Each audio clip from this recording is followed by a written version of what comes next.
Yes, hello, and welcome in, everybody, to the Offensive Charm Podcast, episode 49. I am Alex, most just call me Jazz, I'm the Charm.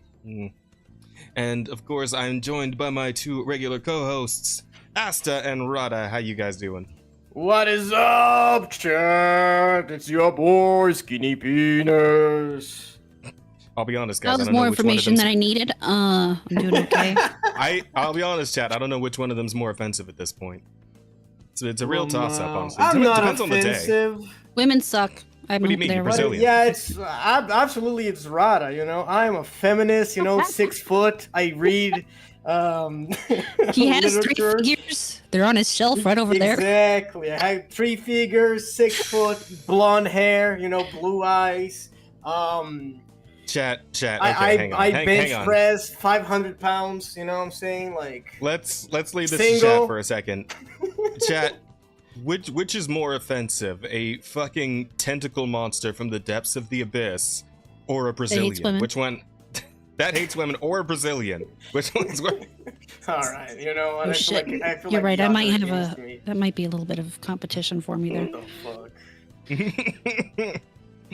It's a black man, the Portuguese, and who's the lady on the right? That's Who Emerada. the fuck said that? Who the fuck said that? Show yourself. You're getting banned. You forget. You forget to get mod powers. You're so fucked. Chat, Asta outing himself, chat, that he doesn't even have the stream open to see what you guys are saying. That's crazy. Hey, listen. It's open now, all right? All right. Okay. Okay. Yes, KJ, it is. It is KJ. Hi, KJ. What's up, buddy? Good to see you. Welcome in. Okay. So anyway, I suppose this is where I tell you guys that we have the question and answer up on the stream on YouTube there. Rada is taking care of that for us. Thank you, Rada. And you guys can go ahead and put any questions in there you would like, and we will answer them at the end of the show. However, we are also monetized now, so if you guys want to say something in the moment that we will respond to in the moment, all you got to do is do a super chat of any amount, and we will read it right there on the spot. So keep that in mind as well. And of course, we appreciate any support you guys want to send. So yeah, that's the deal. And with that, I suppose we just get right into the weeks, man. What are we thinking? Is it week time? Who's been doing stuff this week? You're the fucking leader. You decide this stuff. You're the one of us who does things. I think it is week time. Yes. No, still haven't been up to much, guys. What's up? Oh fuck.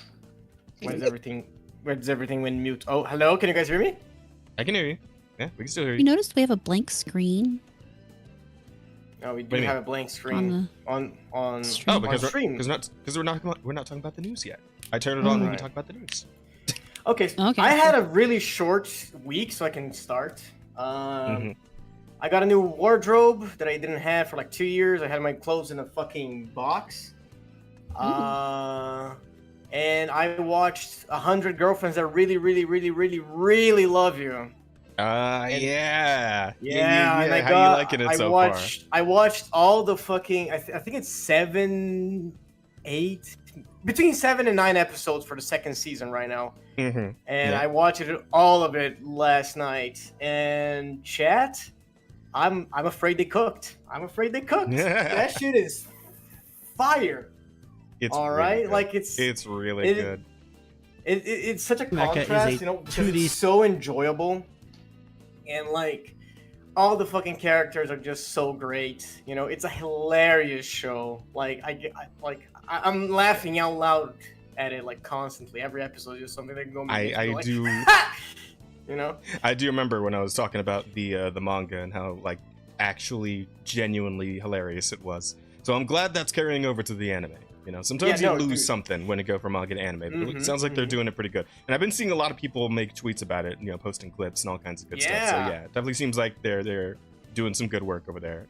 Amazing work. Where is it at in terms of like the number? Like, who was the last one? Number 10. The blonde girl that's super pretty. Mimi, yeah. right? Yeah, okay, so we're up to 10. Utsukushi Sushi Mimimi, something like that. Gotcha, gotcha. I don't know her name. Yeah, so there's only been one episode of her. No, you're good. It is gonna take a minute for the anime to catch up though to when the manga's out. Oh yeah, how many girlfriends do you have right now? We just revealed the latest one, which is a pseudo detective with a smell fetish, and I believe she is number 40.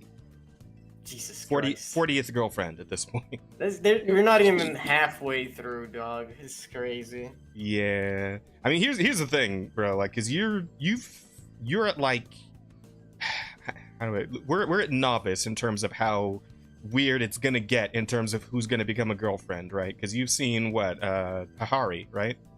Hikari's mom. That is not something I'm happy with. Hahari being part of the crew. It's gonna get worse. I hope you're ready. I really, Doug. Like, I have one complaint about this anime. If it wasn't a high school setting, it would be perfect. If this was like college, right? If this was like a fucking, I don't know, part-time job or something, like if he was like 20 years old, this show would be so much less weird, right? Or so much more weird, depending viewing the current roster of girlfriends in the manga. If he was older, it might make it worse for you. But here's the thing. Here's the thing, Asta. Listen. Okay, go for it. Here's the thing. You got like, this is like, this anime / manga is like, you were never ever supposed to take anything happening here seriously at all at any point. And you were going to be so much better off if you just don't think about it in any kind of a serious context, because this really ain't like the vibe that they're going for. Like, we're just throwing whatever the fuck out there, and it's gonna get weird and it's gonna get wild, and you're just gonna have to learn to tank it, because it's gonna get worse from where you're at currently. I promise you that. Oh my god, I'm so scared because it's so enjoyable. Like, all the characters are so great. Like, even Hahari, I love Hahari. If she was like just a character on her own, I absolutely adore her. But the author decided to make her a pedophile for some reason, you know, an incestuous one to be, you know, like to make it worse. So like, no, I really wish they made like, this is like a college setting where like everyone is between 18, you know, 20 maybe, you know. Because everything was great. Everything was perfect. Like, every girl he had as a girlfriend up to that point was around his age, like between like 15, 16, you know. Everything was fine, right? And then he fucking fell in love with a 29-year-old. Like, she's your age, Jazz. Are we only at 32, KJ? I thought we were up to like 40. What's wrong with that? A 29-year-old dating a 16-year-old? Is that what you're asking me? That's a little weird. All right. Yeah. I missed the part where the other person was 16. Yeah. Yeah, that's the bad part. And like, so far they also introduced another adult, which is Meido, which is my favorite character because she's just maid, the maid, yeah. Because she is my favorite character. She's just so fucking great. I love her. I'm just glad. I'm glad I finally got to see her rainbow eyes, her rainbow colored eyes in full color. Because like that, they go over that in the manga as well, but obviously it's black and white, so you don't really get the impression of what that's supposed to actually look like. Yeah, her eyes are really cool.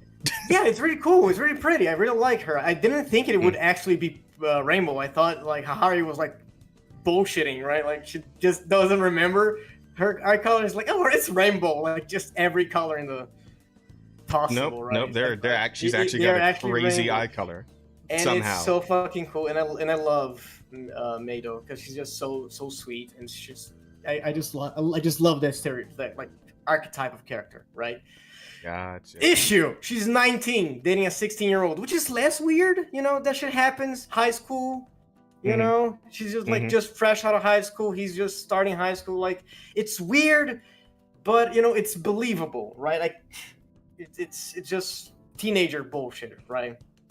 What really fucking makes me upset is just Hahari, because she's literally a mother. She's a mother of one of the kids that's also his girlfriend. So it's it's icky. It's very icky. I cannot like enjoy any scene with the two of them, especially especially when Hahari like starts babying them, you know, and she wants to dress them up as babies and shit, and she start crying because they don't want to dress as babies, and I'm like, ma'am, you're 29. Please put it together. It is. You know? This is the epitome. Yeah, it is. It is going to get worse especially for you, Asta. I'm sorry, buddy. It's going to get worse for you. Just see it though. I'm warning you now. You may want to get off the. If this is you're getting close to your breaking point right at this moment, you may want to hop off the train before shit goes really off the rails. I enjoy it so much. The anime is so much fun. The karaoke scene where they're all great, like, "Oh my god, she's so cute," and they're just dying of cuteness. Bro, it's so good. Like the interaction with the characters, like it feels so organic, right? Because like it's not just like a mindless harem that all the girls just love this random ordinary dude for no reason, right? Like every single character has a personality, you know. Fucking and Rentaro is absolutely like so likable. He's so fucking great. The of Giga Chads. Like it's like the shit he does in some of the later, like you haven't seen like the highest power level he's capable of yet. He's something else. I saw him slide his face like on concrete to make her girlfriend happy, and over and over again until his face fell off. Like that guy is devoted, and I fucking love him. Like I was falling in love with him in some episodes, right? Because he's just so lovable, you know. So it's really refreshing to have this kind of like relationship where the girls actually have reason to like the main character, and the main character loves them just as much. And on top of the cherry on top is that the girls like each other. Like it's such a fucking nice relationship that they have.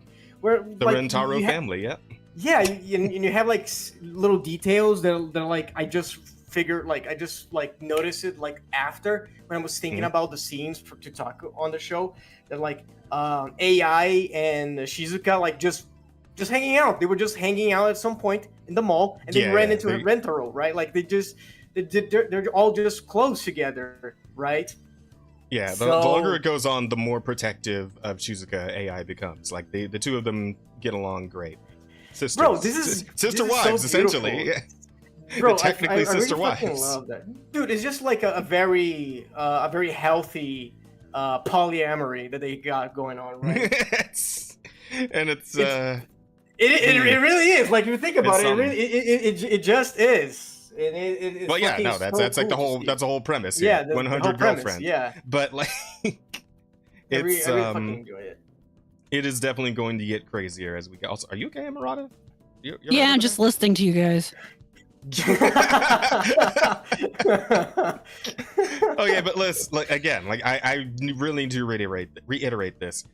None of this is meant to be taken seriously in any regard at any point in time. Yeah, no. If you do, you're just going to be hurting yourself. Like, yeah, because you gotta give in to the absurdity on this one. Like there's this one character who's like a high schooler who's like this chemist genius, right? She makes drugs to reverse time, right? Like well, reverse her age, not time itself. Yeah. Not.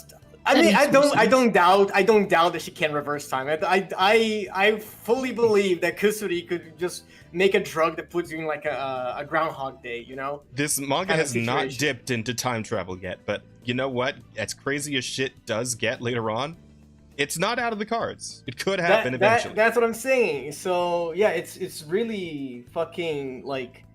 It's just bullshit after bullshit. Like, there's so many stuff that happened. There's this guy, like, on one of the latest episodes, there's the guy in the food competition. There's just a robot.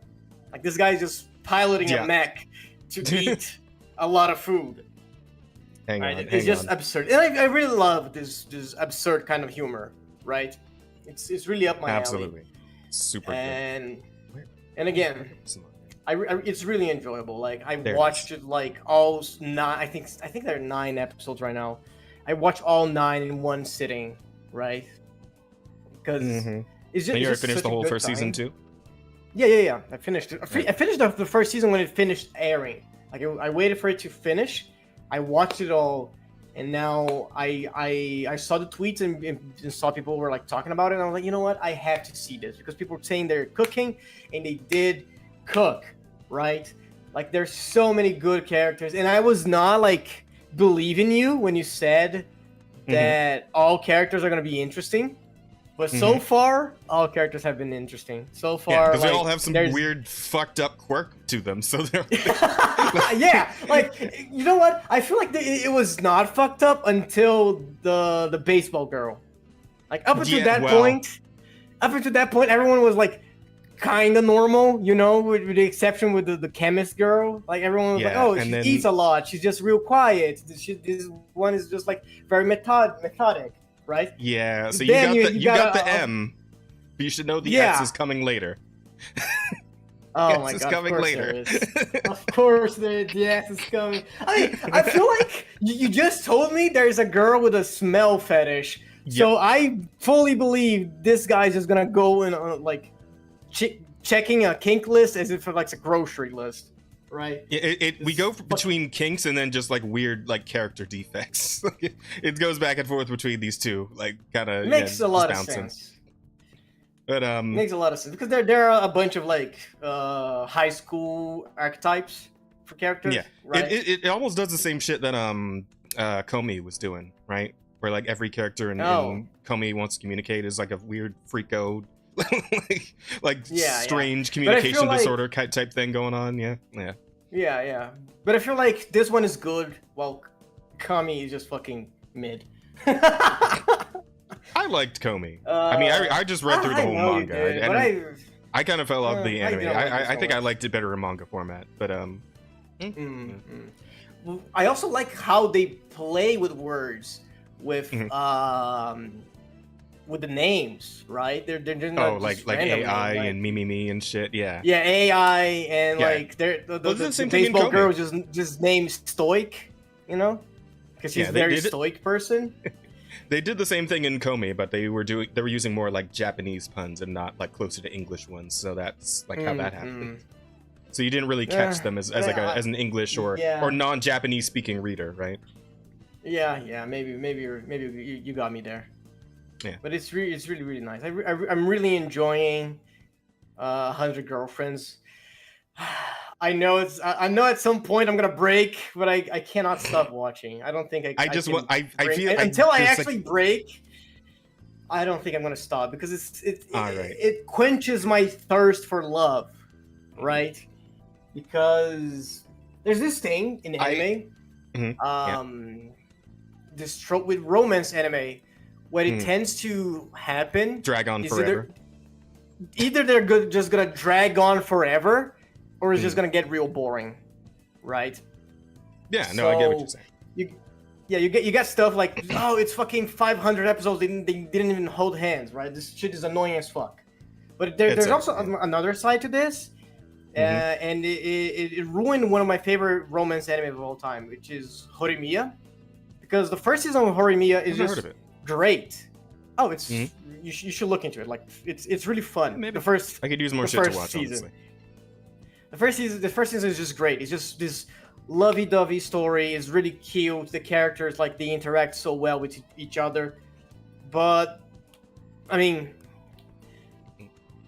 it's a spoiler if I say, you know.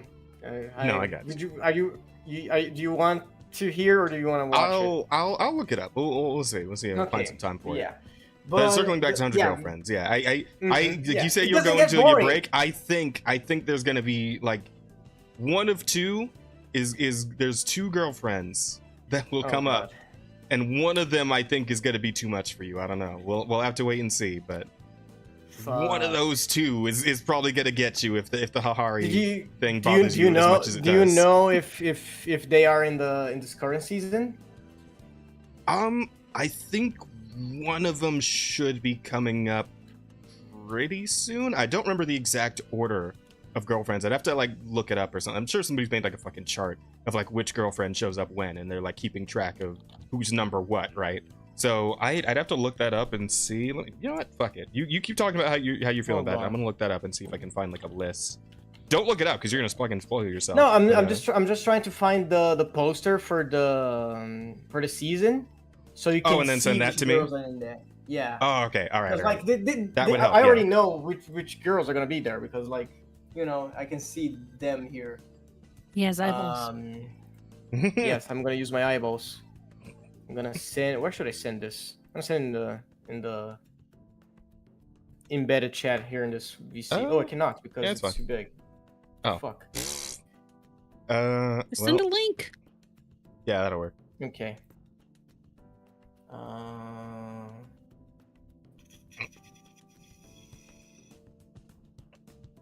Let's see. 1 and 2. Here you go. Nano. Yeah, so there are. I think there's only one girl that I haven't met from this season yet. All right, here, let me see. She seems like kind of goth, covering her eyes. It's on the embedded chat for this. Okay. Let me see. Did you see?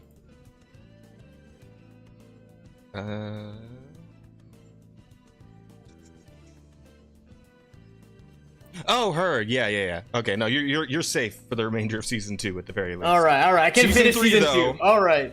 Season 3 though might start being a problem for you, but you'll have to wait and see. Bro. Iku, yeah, it's the one with the. Iku's the baseball girl, right? Yeah, Iku is the baseball player. Then you have Mimimi. The other girl that was introduced this season was Meido. Oh yeah, no, yeah, your first real trial is coming in hot at the start of season 3. Fuck! Oh no! Don't say that shit. It took almost 2 years for season 2 to come out. How long do you think it's gonna take for season 3, dog? I don't fucking know, bro. But yeah, girlfriend number 12 is gonna be your first real test. We'll see. No, number 12. Okay, we're number 10, so that's gonna be 11. Fuck! Yeah. Fuck! And also, she's not goth. She's just really shy. The one you're looking at. I mean, she looks like the Hex Maniac from Pokemon with that. She does. But she's just a really, really shy, like introverted person. Oh, another one. Okay. Yeah. Man, that makes sense. Weeb's an old sense. one. I'm guessing old one is you, Rod. That would have to. I mean, it fits in so many different ways that it seems accurate. True. And besides which, I'm not the one going gaga over a book about a guy dating 100 different women. Okay, hey, hold on. All right. Yeah. I'm listening. No, that's it. I'm just telling you to hold on and not hurt my feelings, please. Listen, bro, I'm so far beyond it. Like I don't know if you saw that one that screenshot that I shared from the one of the most recent chapters where the girl's like one of the girlfriends is just like, I did it because I wanted to do it. There's ain't shit else to it. Like that's where I'm at, right? Like I just like I unapologetically love this fucking story. It's great. It's hilarious. I don't give a fuck about any of the weirdness that's in there. I think that makes it even funnier because that's what it's supposed to be. It's supposed to be funny. So fuck it. Don't care. Made me laugh. I mean, I understand. Weird, you might as well be proud of it. Yeah, you're valid. I understand all that, but at the same time, I wish it didn't have to be weird. Like, there are ways for you to make the exact same story with the exact same tropes, and not be weird, right? If you just make the characters adults, none of this is weird. We're trying to figure out how you make a one guy dating 100 different women normal. Yeah, it's like the premise itself is already incredibly fucked. So why not just go whole hog, right? Yeah, you might as well just go all the way in on it and call yourself good at that stage. Yeah. I guess. Yeah. Fuck it, we ball. Is the manga author's modus operandi? It would seem. You know what? That is so true because I don't know how he's gonna make it work with 100 characters. Listen, it's crazy that he's making it work with 10 right now. Like, I mean, the most unrealistic could do it. About this whole description is that you're saying the women get along. Yeah, that immediately kills my sense of immersion for the story. Wow, that's an insane thing to say. It's true. No. It's okay, God. So there is a aspect of like straight up divinity that factors into this because like the reason this is happening in the first place is that God himself, or the god of love, or whatever the fuck, I don't even know what the deal is with him. Yeah, it's this angel guy. Look like a Cupid. Yeah, he approaches the main character in the very first episode to let him know that he fucked up when he was like assigning his soulmate, and instead of typing 1 or writing 1, whatever, he accidentally added a couple of zeros in there, and that's why this one motherfucker has 100 soulmates, right? Yeah, that does not answer why they get along. Because they all they fucking that's part cannot of it. help. Yeah, it's just that they love him. So much love that they have, for being soulmates, that it just the first 2 girls, they start off like at each other's neck, and by the end of season 1, they were making out. Like this is not even an exaggeration. That was drug induced, to be fair. To be fair, the pink hair girl, she was like, I was dreaming about you, and we agreed to be friends. I love that Everon just can't handle this shit at all. Like, the more we talk about it, the worse it gets. She's just freaking out, yeah. But you know what? I feel like those two, they do have like a secret crush on each other, and they just don't like fully admit that they want to fuck each other, because they had like this initial rivalry. Right? It is the running joke between the two of them. Yes, like it never goes away. They are the slow burn couple of the 100th couple, right? Well, I mean, it is a big polygamy, right? So they're allowed within the context of the family. Yeah, absolutely. Like Rentaro is just like, oh my god, yes, please be better friends, right? Really good friends, those two. Really good friends. Yeah. No, yeah, because like I feel history will remember that they were the best of friends. They were the best of friends, even though they had like a couple of fingers up each other, Let's go to the podcast titles. History remembers the best of friends. Oh god, you want to fucking type that? Oh, you're typing, all right. Okay. Yeah, I got it. If you want to move on, we've been on this for a bit. So. Yeah, but no, that's my experience with the anime. I just love it. I enjoy it thoroughly. Like even though there are weird things that I like wish there were not in there, I don't think it's enough to like break the anime completely. For me. Right. And weirdly enough, at the end of the day, it's fiction, right? Like it is supposed to be absurd, and no one's actually getting hurt, right? Like everyone involved, they're all adults. Like there are no actual like harm done. Crimes happening here. Yeah, especially because this anime, it is like, I think it is PG-16, right? So it's not exactly intended for like. Which is funny, because they make a lot of like fourth wall breaking jokes about that in the manga. It's like, oh, we can't. It's like, guys, what if we all had a drinking party, and like the author just kind of shows up out of nowhere, just materialized, like, can't do that. No, can't do it. Jump says it's not allowed. The editor says we can't fucking do that. Think of something else. Bro, they fucking do that in the anime. They constantly break the fourth wall. Like the first episode is just like Hakari reading the script, and she's like, "You guys know when the last season ended? It was like almost a year ago. We gotta do something, otherwise Rentaro is gonna fucking stop loving us." Right? Like that's that is the joke of the first episode, that they're trying to spice up the relationship because it's been so long, right? Yeah, and then the body swapping shit happens. Yeah, it's good stuff. Yeah, and then the body swapping. We're hitting every comedy and love comedy like anime trope in existence. Yeah, it's not so stopping fucking anytime hilarious. soon. It's really it's great. It's really good. It's great. I want you to just start reading the fucking manga, because I want to get to the point where you get hit like critical mass on your ability to cope with this. You know what? I might start reading the manga when this season ends. Yeah, because you got a couple of years until the next one. So yeah, I do find it really funny though. I find it really funny that I haven't seen like the what do you call them? The hood weebs, I think is what they're calling them on Twitter now. I haven't seen anybody like causing a big fucking stink about 100 Girlfriends, when it's like this is like everything that those people can't fucking deal with, right? Yeah. Yeah, but somehow no, it's flying under the Twitter radar.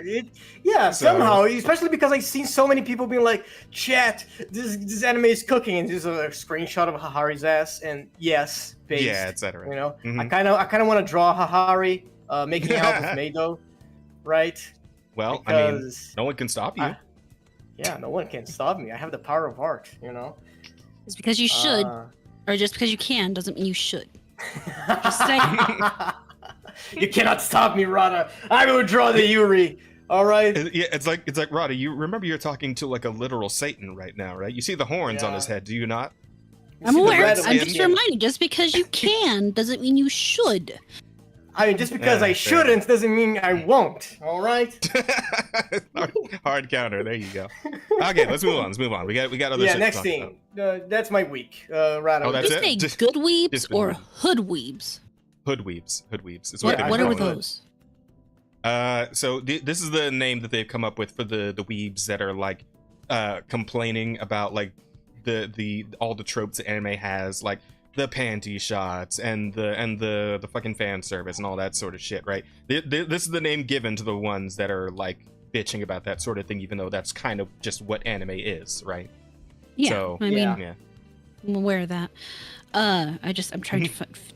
When it comes to things like that, when they name things like that, I often wonder why they give it the name they give it. So I don't know. That is just don't understand why hood fits. I don't know exactly where that comes from. I don't know. Maybe because like a bunch of the ones complaining are black or something. I really don't fucking know. I just know I ain't one of them. So that's what it is.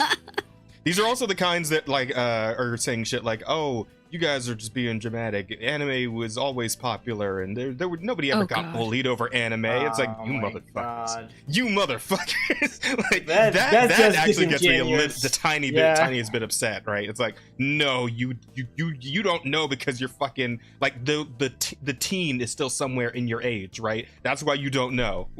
but the children who don't remember when anime had to be fan subbed or dubbed, and they had to record it on videotapes. Then you had to order online. Watch part 1 of 5 parts of this one episode on YouTube now. There you go. It's up in the corner too, and it's back and it's fucking flipped. And there's like some weird music in the background to get rid of the copyright shit. It's like, or whatever, right? Like, these kids are never gonna understand that shit. Oof. Fucking something else. I remember the days when people were whispering and shit because they saw me reading my mangas in class. All right, I heard the word faggot in there somewhere. All right, I remember. They wouldn't do shit because I was tough, but like I had friends who were. I was tough in high school. All right. All right, okay, big boy. Whatever you say. Lady doth protest too much, but okay.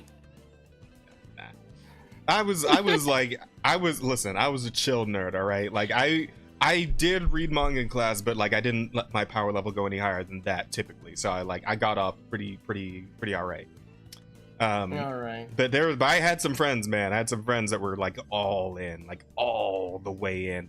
I knew a dude who would come to school sometimes. Are you guys familiar with Kingdom Hearts? Yeah. Do you know what Organization 13 is? The guys in the black coats with the hoods up? Yeah. No, that I don't know. Okay, hang on. I'll send a quick GIF in the fucking. Is that what they call the hood weebs? No, that's not what it's called. Hood weebs. It's crazy. These fucking guys. Yeah. How do you even access a chat? Holy shit. There should be like a thing on the side where you, like a little like word like there it is thing. Okay, yeah, I found it. Oh yeah, those things. Okay. Yeah, these fucking guys. So I knew a guy who actually came to school just every so often in this whole getup, this whole cloak. Not even on Halloween, crazy. just every so often, like every like once a month maybe. I don't know, but he was That all is in. An interesting level of confidence. It is. Yeah, no, I had like on a level I respected him for it. You know what I don't respect? The people that walk around with the Akatsuki robes, right? Yes. I had my run-in with those guys at school. Are those ones with the clouds on them? Yeah, the clouds on it. Or like the headband. It's like, if you're wearing the headband like on your sleeve, like on your arm or something, that's fine. But if you're like wearing it on your fucking forehead, like, come on. Yeah. That's a bit much. I can't talk too much shit about the headbands because I had the headbands. I didn't wear them in public, but I did like wear them to. Yeah, I had them and I wore them to play Naruto with my cousin, my sister. I mean, that's fine. You're just a bunch of kids playing make believe shit. I mean, that's okay. I got into much of that. Jazz, I remember how everyone ostracized anyone in the anime club in my high school. But then the hot Asian chick everyone was into came out as a weeb, and the entire school flipped. That's all it takes, man. Hot Asian women. That's how we get the anime in the mainstream. There you go. Whenever someone is hot, it's women's fault. Hot cosplayers did a lot for anime becoming mainstream. Yeah, no, absolutely. And fucking weeb celebrities also did a bunch for that, and like with Jujutsu Kaisen and fucking Megan Thee Stallion cosplaying Gojo. That shit just fucking, still anime. The ones that went around with the Soul Society robes. Oh my god, imagine. Bro, I never saw anyone with the Soul Society robe. If I did, I would have been the one in the fucking Soul Society robe. I would have been the one. If I had a fucking Soul Society robe, I would wear that shit fucking 24/7, dog. You don't even know. I got a fucking bleach corner in my wardrobe now. My new closet has a fucking. There's a fucking thing. He's left us for his closet. Yeah. I wonder. I wonder if there's gonna come a time where like weeb fashion, where you're just wearing like actual anime clothes, it will be like commonplace, like mainstream. No, I don't think that's too far. I don't think that's too far because I see a lot of TikTokers that they're like they have like clothes, brand of clothes, and they make anime merch, and like it's kind of fire. I'm not gonna lie, it's subtle, right? Okay. It's not that big. Like anime. Oh, but it's like a mix of like actual modern fashion and like anime. Yeah, with a little hint, right? Like maybe like getting there. Maybe a symbol of like from Naruto or Bleach, Like I saw like some Studio Ghibli clothes. Yeah. Okay. All right. I saw dude, I want trench coats to come back. No, you don't. No, you fucking yes. Hang on. Trench coats Wait a minute. are awesome. Fuck that. Listen, if a dude shows up to high school in a trench coat, I don't know what to do about that. I don't think I'm sticking around. You better run. All the other kids with the pumped up kicks. Like it's funny though. I actually do own a trench coat, but the reason I have the trench coat is because it's part of my Punisher cosplay. So okay, all right. Yeah. You get a pass. That's the only reason I have it. I don't see anything wrong with a trench coat. Trench coat on the right guy, it's hot. Bro, a trench coat is like one step away from a guy flashing you, right? So that's dangerous. Yeah, it is. Once again, on the right guy, it's hot. Okay, Rana, I am with you because trench coats are cool. It's just that they've been associated with too much weird shit at this point. Like again, like Asta with the flashers, the school shooters. Trench coats have gotten a bad rap because just they get too many awful people or really weird people latched onto them. Same thing happened with fedoras. I refuse to blame an innocent piece of clothing for a psychopath. Like fedoras used to be classy, right? Yeah, fedoras like fucking dudes in suits and shit. I remember, right? And then the neckbeards found them.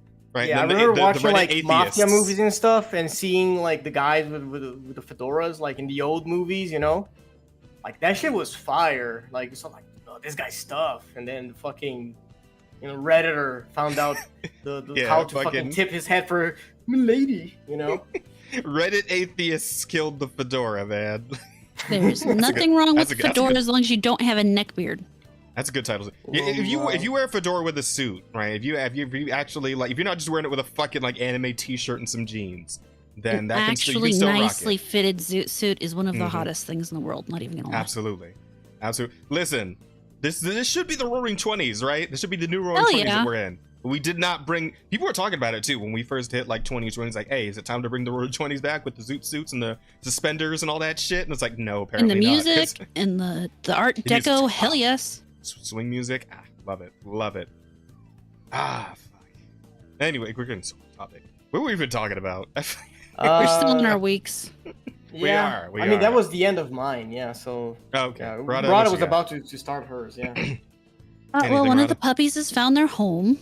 Hey. She hasn't been picked up yet, but she will go live with her new family, which includes, you know, a mom and a dad and 2 kids, and I have to so admit, I'm a bit she's gonna go off and be curious. happy.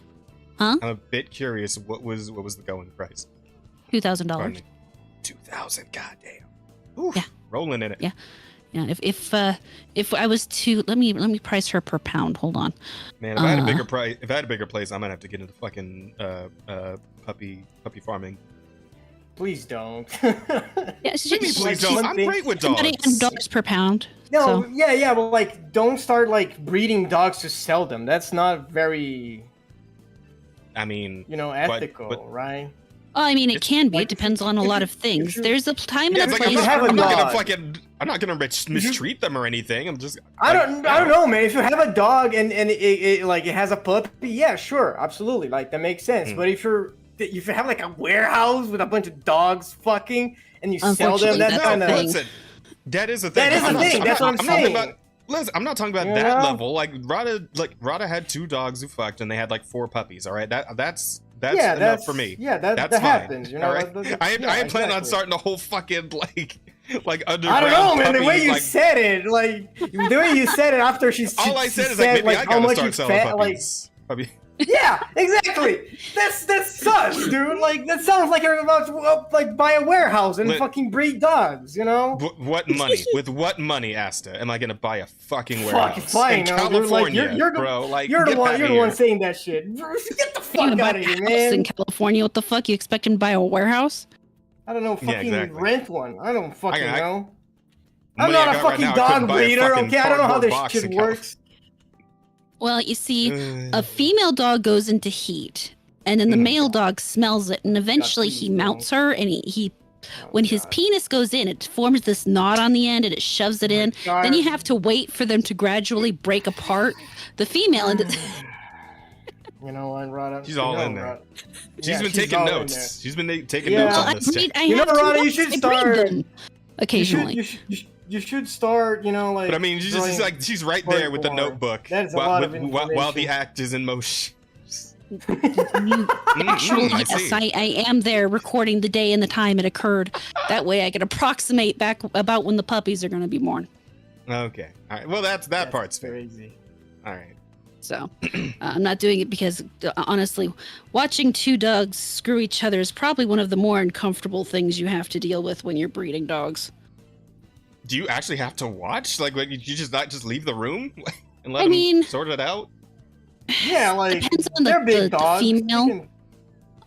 Some females get very aggressive during that period of time because, like I said, it's not. Despite the fact they want it in the moments before, the afterward time is not a comfortable situation for them. Some of them can be very aggressive, and you want to make sure that you're there so that nobody gets hurt. Because if the female tries to disengage herself from the male too quickly, they can both cause themselves serious harm. Yeah. Bro, it makes sense. That is also, so is wild. that Spanish or Portuguese? Hold on. Asta, can you read that? Yeah, it's Portuguese. Oh, cool. What are they saying? They said the dog breeders keep them in their own house. I don't fucking know that, dog. I'm not a fucking dog breeder. No, it depends on the dog breeder. I do. My dogs I breed are my pets. They're not just livestock for me. These are animals that I love and take care of, and occasionally they have puppies, and I sell them for amounts of money to other people who also want puppies. There you go. Yeah, that's all there is to it. Yeah, come on, Asta. You think too little of me, buddy. Come on. Goodness gracious.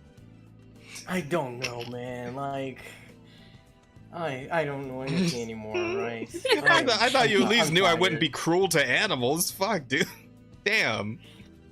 Ouch. I mean, I don't believe you're cruel to animals. That's why I was like, yo, dude, are you fucking, like, are you serious? Like, what child I'm just like, doing, what Rada does. What Rada does is fine, right? Yeah, like, what Rada does is fine, absolutely. But, like, the way you said it, I didn't get that vibe. I was like, yo, bro, chill, I just well, I'm sorry. When I say puppy farming, you know me. I just throw video game terms on like, mundane life shit, right? Yeah, but, like, video game farm, like, when you say puppy farm, I think, like, a Minecraft, like, breedingville, fucking... gonna stuck them in a fucking rock prison and just put them in a fucking jail, and then if they don't breed good enough, you're gonna throw them into lava. That's what I think when you say you're gonna farm, puppies. All right. I mean, unfortunately, those people do exist, but I don't believe Jazz would be one of those. Yeah, I don't believe. I would not. Either. That's why I said would chill. Not. I'll never be a Minecraft puppy farmer. That's also should be a title. Yes, it should. Go ahead and write that one down. But yeah, so one of the girls have found their forever home. Hooray! Still waiting for the other two to locate their homes. Other than that, just trying to get caught up on work since I was out of work all last week. Was it last week or was that the week before? I don't remember. My time sense has been gone since I've been sick. Still coughing occasionally, which is fun. Sorry to hear that. Are you still taking medicine? Are you getting enough rest? Drinking lots of orange juice? Doing the stuff and eating the cough drops in an attempt to not cough on things. What else did I do last week? Did I get to really play any? I made 5 videos last week, or no? Ooh. Yippee. I made 5 videos last week? I think I may have only made 4 videos last week. Either way. I do need to go back and check some of your videos. Very impressive. I've been lacking. Yeah. Nice. I'm getting back on. I'm trying to get back to 5 videos a week. So Good shit. That's going on. Need to get to the point where I'm doing 1 week of the fucking Sparks notes. I did do 1, so got 1 out there. I saw that. Yeah, I did the 1. But yeah, it's one of we those things. We had our you whole conversation about that, so we need to get into that again. Yeah, you get out of the habit, and then you got to work your way back into it. And thankfully, I finally found a way to look at it so that I'm not dealing with so much of the stupid drama that crops up between people right now. Because I get so tired of that. I can only talk about it for so long before I get tired of it. I'd much rather talk about the games themselves and the shit's going on with them. I'm sure we'll talk about some of the stupid stuff that's already happened this week. I did put some of that in the docket. I apologize if that's no need to apologize. Please let me know ahead of time if you feel like it's too much of that, because I already lost one host. I lost 1 regular host to that. Technically, you lost 2. But I mean, who's the other one? The first Miles. one. Yeah. Well, Miles, that was a different thing though. With Miles, I was just he wasn't quite down with the subject matter and my and Rosa's views on it. That's a whole other thing. Rosa just kind of got bored of talking about that stuff every week. So and the other, but Rada, do let me know if we need to adjust the topic. If there's something in there that I'm not particularly interested in talking about, I'll either be quiet or I'll let you know, hey, I'm not interested. So. Well, I want to make sure that we keep at least a majority interest between the 3 of us and the stuff we talk about. Yeah. That's why I encourage you guys to add stuff to the docket, and I saw you did this time, Rada, so I appreciate it. Yep, I found something came up today that I wanted to talk about, and I'll probably end up making a video about it too. So awesome. I saw you didn't, Asta. Do better. Okay, you know what? First of all, I don't consume news like that, right? He's only here every other week, and he doesn't provide any material. What the fuck? Exactly. I'm just fucking. You're good. My source of information is TikTok. Do you want me to come bring TikTok's drama for you? Because I can't very much do that. I mean, if it's interesting enough, fuck it. All right, do it. I have no problem. I mean, as long as we're enjoying what we're talking about, I have no problem talking about anything and everything. So there you go. All right. Okay. I'm gonna start. And we veer off pop culture anyway, so it happens all the time. But anywho, But yeah, other than the dog finding her home, and I didn't get to do any real gaming or anything this week. Did I get to read anything? I don't think I read anything. Watched anything interesting? We've been rewatching. I don't know if so. We've actually been rewatching a series, and if you've never heard of it, it's definitely a series worth watching. It's called Person of Interest. I feel like I might have heard of this at least. The early 2010s is when it started. Series about a guy who creates an AI that watches everything in the country and the world, and calls him and gives him numbers of people it says are going to be in trouble but aren't important enough to tell the government about. So he hires someone to help him save these people. And when you watch it, the way it echoes our current day is kind of, it makes you wonder what they knew at the time. But it's a really good show. I mean, there's lots of drama, lots of humor. The actors are great. Jim Caviezel's in it, if you know who he is. I've heard the name. Not really. I can't like you've bring his seen face The to mind. Passion of the Christ. Oh, He played Jesus Christ. A long fucking time ago. I still can't really bring his face to mind. Yeah, it was but a long. How long ago did that movie come out? It's like 20 I don't know, it was a while ago, but he's a really good actor. I feel like that movie's older than I am, dude. My fiance has a tendency to call the guy the main action guy in the series Batman. So it's got that kind of feel to it, but it's like Batman without the toys. Let's see. 2004. So. Yeah, that was like 20 years ago. Jesus fucking.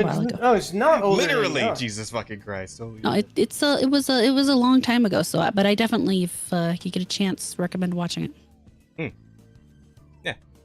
Are they trying to like do a Passion of the Christ 2 or some shit? I think I heard rumbles about that or something. I don't know. What is? I don't know how you do a sequel to that myself, but hey, whatever. Yeah, I don't know either. I feel like it's a reboot that they were trying to do. Not something. I don't fucking. Yeah. Who cares, man? It's probably gonna be stupid. Let's be honest. It's probably gonna suck.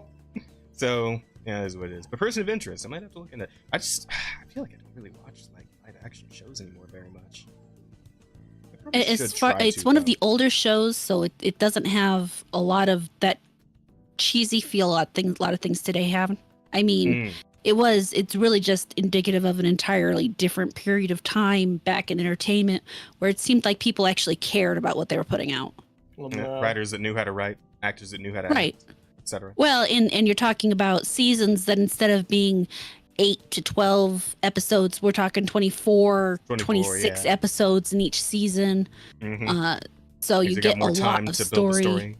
Yeah, so and you know, they paid attention to things going on with the characters, so you get ongoing things that weave through the story, you get in-depth plot, you get, I mean, just so much more emotion in it. It feels, despite being fiction on TV, it feels so much more real, and it feels like people cared about what they were doing.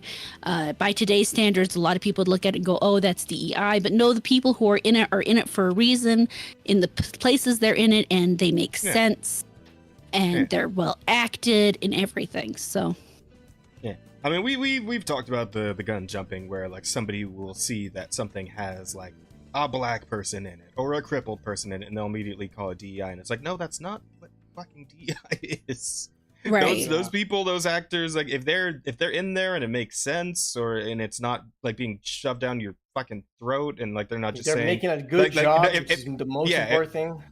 If not every line of dialogue has something about being black or how black they are in it, like, yeah, that's DEI. Yeah. But if they just happen to be black, that's not like, God, it's what I always used to say, right? And I think I probably got it from somewhere else, but the thing I would always say is like, I prefer a character that happens to be black rather than a black character, right? If you get what I mean when I say that. Yeah. How can you say that in February? Because I don't fucking care about Black History, but that's Black History Month of all months. How can you? Because I don't give a shit. That's why. Disregard the doctrine of blackness. The doctrine? Shit. I don't know. Here we go. We had Amarada to end women's suffrage. Now we got Jazz to end Black History Month. That's crazy. Oh, fuck. That's a title that would get some attention. Right. Oh no, yeah, that's not a title at all. You cannot have that shit. If I was a more chaotic person, I'd go for it. I mean, we just got monetized, Jazz. Come on, like, Rosa would totally go for it, But at the same time, is it worth the money? Sometimes. Maybe. I don't know. I'll get back to you. You're not greedy enough. You need to be more greedy. To be fair, we're not getting paid yet, so. Oh, I mean, we got that $10 that one time. That's true. That's true. His I don't know how the fuck he says his name. The guy right there with the H in his name did give us $10. It was very kind Thanks, of him. Hisentry. Appreciate that. Notice it gave Black History Month to the shortest month in the year. Fuck. I heard that, yeah. Get fucked. You get 1 month for your history, and it's the shortest month. Yep. Yeah, well, it is what it is. But, so is that all, Rada? Just watching TV, selling puppies, that sort of thing? Yeah, watching TV, selling puppies. Cool. Very cool. Good stuff. As far as I go, not a whole lot this time around. A lot of it's math related. I have been continuously, hey, yo! 2 USD from Marksman, thanks, buddy. Wait, monetized? Woo! Slavery was not a crime. Whoa. Well, okay, technically speaking, that statement isn't wrong. Because obviously, because here's the thing, slavery was based on power, right? And whoever is in power makes the laws. So if the person in power says slavery is not a crime, then it's not a crime, is it? Now, in the current day, in the U.S., slavery would be a crime, but in the time when it existed, obviously it wasn't. So there you go. Technically speaking, he's not technically wrong. Hey. You just make lots of people mad with that. Thank you, Marksman. Probably. You really appreciate it. Here's the thing. But I'm talking about this in terms of like the actual. No, I get it, right? Jazz. Obviously, slavery is a bad. Obviously, it's a fucking bad thing. But technically, it wasn't a crime at the time, right? Just because it's legal or illegal does not necessarily make it good or bad. True. I mean, legality does not legislate morality. I'm pretty sure slavery is still going on in Africa today. So I mean. Oh yeah. I don't know if it's illegal there or not. A lot of places. There's a fucking thing called sweatshops. Well, they have open slave markets in Libya, so. Yeah, there, yeah. Like not even the sweatshop where it's like horrifically low pay, like no straight up like actual slavery. Yeah. Yep. For a second though, I thought Asta was about to tell us he had some slaves. Like it's Brazil. Okay, hold on. I mean, just because Brazil was the last country in Latin America to abolish slavery doesn't mean I have slaves. Okay. No, you're good. That he's willing to admit to. Oh, fuck. That's crazy. You're they have open area in the slave markets. My image like that. Want to go on a trip, Jazz? Nah, I'm good. I'm good, thanks. Oh, man. Okay, all right. Fucking, what was Chat, you guys are out of line. Out of line, chat. You got to do better, chat. But anywho. Master Asta, that's crazy, dog. Don't call me that shit. Do it again. Do we make that one of the podcasts? Yes. No, what? Yes. No, I do not consent to this. I do not consent. Chat, if you guys do that, fuck. Okay, we won't put it in the voting. I promise. We will spare you. We will spare you. I mean, if chat decides to make that a thing, I can't do anything about it. But we will not make that. Yeah, we won't immortalize it in the podcast time. You have my word. It's just in the podcast itself forever. That's all. Oh my god! Yeah, just engraved forever in my history. Next time I gotta like someone's considering employing me, they're gonna look into this clip and they're like, "What the fuck is this about Masta Asta? Huh?" You're gonna explain yourself. And I'm gonna be like, "Fuck! How am I gonna explain that my friends are all racists?" I mean, the immediate question is, why are you telling them about this podcast when you're applying for a job anyway? That's true. You should probably not do that. Yeah, I wouldn't do that. A good idea. Don't put this on your resume. This should not be on your CV. Fuck. You guys are. Chat is going crazy with this. I cannot believe it. Massa Assa. Listen. Oh my god. Asta may be a Satan, chat, but that doesn't mean he condones slavery or cruelty of any kind. He's awfully quiet all of a sudden. I'm reading chat because there's no way you guys are saying all that shit. Chat. They take the ball and they run with it. But anywho, oh my god. Shit, I roared real hard, Massa. Not hard enough. Oh, now you're leading into it. Stop. See, now you're falling into the trap, Asta. It's great. Oh okay, my God. so Jesus Christ, I've been reading more Claymore, and Claymore is Yeah, still really Claymore. fucking That's good. like old shit. It is. It's quite an old manga. But yeah, super fucking good. And read more of that. I think I'm like 50 or so chapters in now. I also confused, like last time I mentioned that it seemed to be doing a thing where it was like following different members of the Claymores. That is not what's happening. That was just a flashback to the Claymore that kind of mentored the main character, who is Claire. But then we jump back to the present, and shit's just popping off. It's going absolutely nuts. There's all kinds of twists and turns. As you might imagine, an organization that fights monsters with people who are half monster has kind of a few little kinks to work out, you know? There's some conspiracies and shit going on in an organization like that. So right? yeah, but it's quite interesting. It's very fun. The art's pretty solid. The fights are really fun in the fact that like they actually feel really dire all the time, right? You do not know when someone's just going to get fucking murdered in an instant, right? Like most of the fights are like that. They're visceral, they're high stakes, and they're a lot of fun to read. So I'm having a great time reading Claymore. Claymore was great. Missed the make women wearing tight body suits as armor. Yeah, and you know, and yeah, women are hot. So there you go. I might have to get in on the anime of that one because I know there is an anime for Claymore, and I'm curious if it's actually well animated and whatnot. So we'll see. I don't know if that anime is too good. I heard a lot of bad things about it. Did it go the way of the fucking Berserk anime? Is that what happened? I think so. Sucks. Every time someone talks about Claymore, they're always like recommending the manga. I never see anyone actually talk about the anime at all. Talk about the anime at all or recommend it. You know, like every time it's just like it always shows up when you're talking like, ooh, good seinen manga, right? Like good fucking dark manga for you to read. But I never see it in fucking for anime for some reason. So maybe I don't know. Anime is mid. It went like the original Berserk anime. Okay. Oh, the fights got butchered. Oh no. See, that's one they could stand to reboot and revisit. What's the point of animating something if you're gonna fuck up the fights? That is so true. That's so real. Your guess is as good as mine. But yeah. So there's that, and I'm gonna keep reading that because there's like 100 more chapters for me to get through.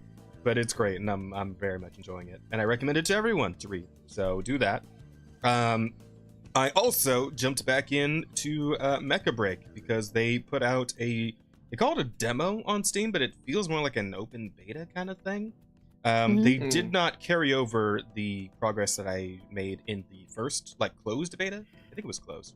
It was like a really easy to get into. You just had to have a friend to give you a code or something. But it's still really good. The game still feels incredible. They added in I've seen a lot of animations of a woman's chest jiggling because of it. Yeah. Ass and titty sliders are in, and they're great, and we love it, and they're making all the right people angry. So pissed. But you know what? Listen. Here's the thing. The ejection animation. I saw that shit 5 times on Twitter. Yeah. Here's the thing. People are really enjoying that. Because I really respect the character creator because it's a little basic in the terms of what options you have. Like their styles is very limited. They need to definitely work on that. Some of the sliders are a bit limited, but I mean there's a good amount of shit you can do to alter the character. But what I really respect is that it is entirely possible to make just the most beautiful Giga Stacy or Giga Chad, but it's also possible to make a fucking freak Cronenberg monster. All right,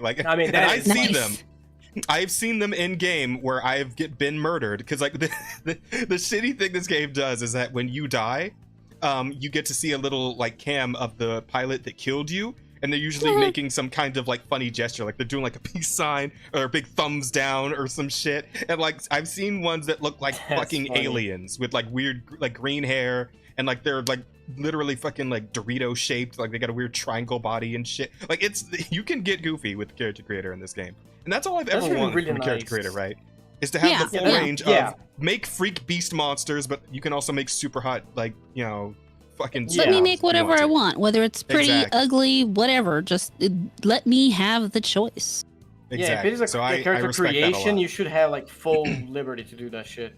however you want. Absolutely. So I respect it, honestly, very much so. And yeah, so I jumped in on Yontrix's stream last night, and we got quite a few matches in. The PvP is still really solid. You know, it's Overwatch with giant mechs and a lot more like freedom of movement too, right? Because like Overwatch, you can like jump or dash or whatever the fuck. In this game, you're flying all around. Like you got mechs that can literally turn into fighter jets and just like do passes over the battlefield and just they take shots at everything. 2 USD. Thank you, Marksman, for the $2. The AI Dagoth Skyrim mod is amazing. 10 out of 10. Oh. Cool. Oh yeah. Have you seen that? Oh yeah, I did see a clip of that where some YouTuber was like talking to the Dagoth guy, and he's like shitting on her, like, go wash your dogs. They smell. I can smell me. All that shit. Yeah. Yeah, it's really funny. Yeah. But getting back to Mega Break though, yeah, the game feels really good, very responsive. I'm having a lot of fun with it. They gave you like a bunch of Twitch drops that let you essentially unlock like any one mech that you wanted to in the current roster. I chose Panther because Panther is fucking awesome. I just love playing him. All it is a robot with like a giant fucking jousting javelin that with a rocket inside it you can charge up and just pin motherfuckers to a wall and kill them instantly. It's so fun. God damn, I love Panther. But yeah, you got your range of mechs though. You got like a mech that's like its whole job is to just like bunker down on a spot you want to defend and like shoot off like 4 or 5 or 6 different Gatling guns to just annihilate enemies. Again, you got the one that transforms to a jet, just like passes around, gets a lot of assists very easily because it's just shooting machine guns and missiles at fights that are already happening. Just cool shit like that. You got healers, you got snipers, all that fun stuff. They actually added a new mode though to this new open beta demo thing. I don't know if this is going to roll into like full release, but they added a mode that is a lot like the Tarkov like extraction shooter kind of thing, where you'll go in and you'll fight a bunch of like CPU enemies, and then just like grab as much loot as you can from the enemies that you kill, and then you have to find an extraction point to get out with all the loot you got, right? But the thing there is that if you never played an extraction shooter, the whole thing with that is that typically there are multiple teams on the map and they can all see the same extraction point, but only one of them can use it. So typically, once you go to the extraction, you're fighting a PvP match then, and you got to deal with actual players, and like whichever team lives gets to take the extraction point and get out of there with all their stuff. And I've never actually really tried a game like that, like Tarkov or any of that shit. But it was kind of cool. Like me and Jan and the one other guy who was one of Jan's friends, we had a pretty solid team build. One was a healer, one was really good long range, one was really good short range. I was the good melee because I just play Panther and nothing but Panther. But yeah, we end up decimating the other team when we were getting ready to extract. So it was pretty fun. It's pretty solid. Nice. Yeah, so I'm very much looking forward to full release of that, and that game is going to be free. So Asta, I would look into that and see if you can play it because it's pretty fun. And the demo's completely open. You don't need a code or anything. You can just download it and play right now if you want to. So I say give it a try. It's pretty sick. I might. So I'm not a big fan of big robots, but I mean, it's fun. For you, I might look into it. Yeah, I mean, at least give it a try and see how you feel about it, because it's a lot of fun to just actually pilot the mech and stuff. It feels really good. And aside from that, on the other subject of mecha, and this is where I actually turn the TV on for chat. I actually found this game because I was looking to see if the Mecha Break beta was on PlayStation as well, and it was not. But I did find this. There we go. I found Hardcore Mecha, which is a 2D side-scrolling mecha game, and it's like got a kind of like an SD art style, which stands for super deformed for anybody who doesn't know, chibi essentially. But it's really fun. It's very responsive. The animation's really nice, and the story's pretty interesting too. Like you're playing a obviously a mercenary, because you're always like a mercenary in these games where you're piloting a mech, and you're tasked with a rescue mission where you get to find this intelligence officer and save her. But in the process of doing so, you kind of get caught up in this whole thing with this terrorist organization, essentially trying to uproot the current government, and like they're like destroying whole cities and killing all kinds of civilians. Like the first fucking cutscene sees a bunch of civilians just getting executed by these guys, like Al-Qaeda style, straight up. It's hardcore. It's hardcore. The hardcore part of the name is apt, but it's really good. I'm liking it a lot, so I'll probably be playing more of that off stream. I streamed the whole thing today not the whole thing, but I streamed for like 4 hours. Had a good time with it. Feels really good to play. And it's only like $20 too, so I assume it's also on Steam. Probably games like this usually are. So yeah, if that's something you get, like, you know, nice little 2D side-scrolling adventure kind of things, I would probably recommend this. It's pretty good. We love if you donate. Remember, you can always put questions in our Q&A. We'll answer them in the stream. Yes, absolutely. Thank you, Ron. Is anyone playing Yakuza Pirate? I have not started playing Pirate Yakuza in Hawaii yet because I wanted to finish Infinite Wealth, and I'm distracted by all kinds of other shit right now. But you know what? I'm going to try and get on that maybe this week and finally finish that, and then I'll pick up Pirate Yakuza in Hawaii. Also, I just spent $70 on Monster Hunter Wilds, so you know, even I gotta be a little conscious of how much spending I'm doing. Although I am getting my tax return hopefully soon, so yeah, that should make things a little easier for me. Congratulations. Yeah, absolutely. I'm very happy about it. You already do your taxes, Rada? No. Or no? What about you, Asta? Did you guys do your taxes in Brazil? You guys do tax returns? No, we don't pay taxes in Brazil. It's a lawless land. Well, no, I mean, like, do you do the same way like Americans do, where you do like a tax return and like, you know? Yeah, it's pretty much the same. Pretty much the same thing. Okay. I'm gonna be honest with you. I don't do my own taxes. I just give all the information to my dad, and he has like a bookie, you know.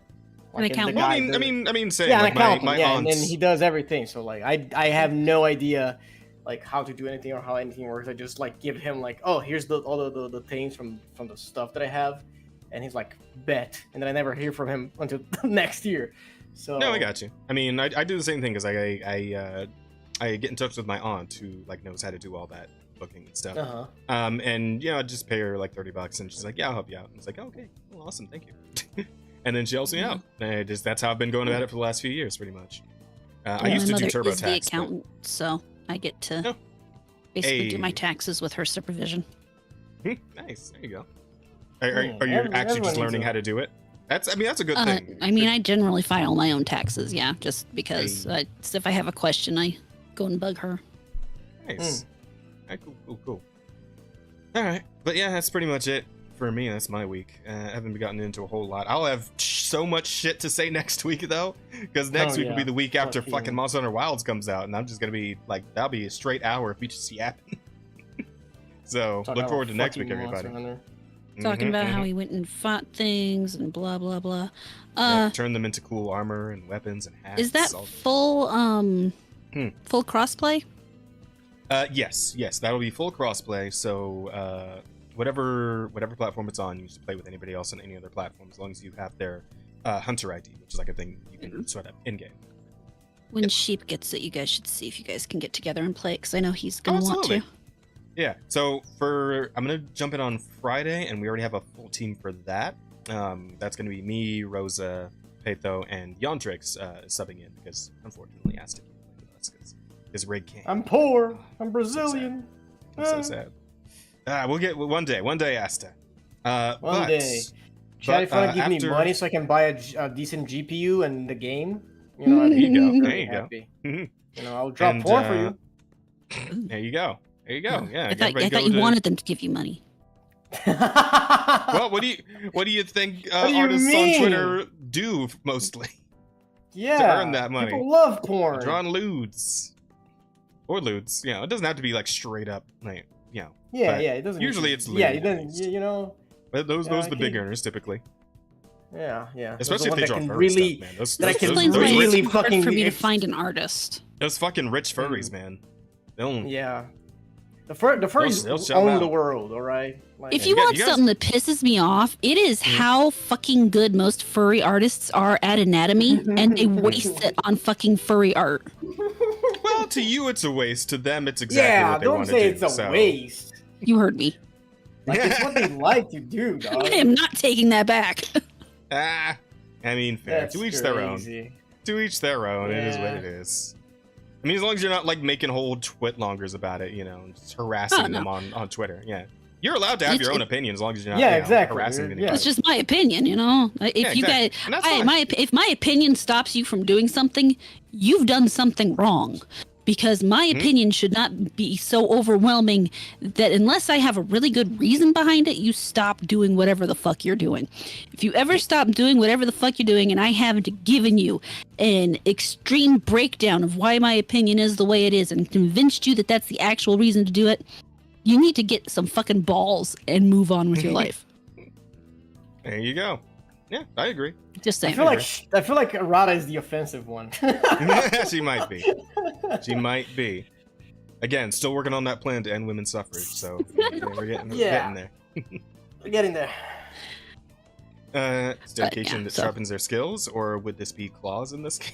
Who knows? Claws, paws, whatever the fuck. But whatever makes them happy. Whatever. Yeah, Asta, this is what you need to do, man. You need to start getting some Pulchra fan art ready. I mean, you're a little behind the curve at this point. Might as well I am have it ready so for behind release. the curve with fucking Zenless. Like, oh my god, there's so much shit to draw. I can't do this anymore. Well, to be fair, you're also working on like a whole game project with Tazzy, so I mean, I don't even. And I'm fucking doing. I'm surprised you can even do the. I'm surprised you're even able to do the share the stage arts for me. I appreciate that, by the way. Oh, because those are like they're fast, right? Like those are like 3-hour drawings usually. Damn. You know. Holy shit. That reminds me. Yeah, that's why like they're really cheap. You know. They're really quick. Isn't Women Month next week? Is it? God, I hope not. The last thing I want to hear about is what the fuck women do. Lamau. Women's biggest hater. I didn't know women had like. I didn't know women had like a whole month. Like I know there's like the day. Yeah, no, they get a whole month and a day. They get Women's History Month and like International Women's Day for some stupid goddamn reason.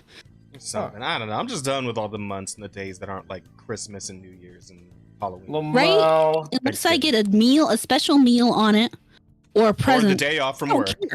Or a day off from work. Yeah, who gives a shit, right? I don't actually get any days off. And in my case, even like. In my case, even shit like what was it, like Independence Day or 4th of July or any of that, like shit you would get off at like a normal job, I don't get off. Like the only days we get off a year are I think Christmas and New Year's. I don't think even New Year's actually. I think it's just Christmas, because we already only work like 3 days a week, so you know they feel justified to only give us like the one. Like yeah, it is. I feel like isn't it like national holidays? Aren't they like supposed to be like against the law to work on them? No, because just because it's a national holiday doesn't mean people don't need to get things done, you know. Yeah. I guess that's fair.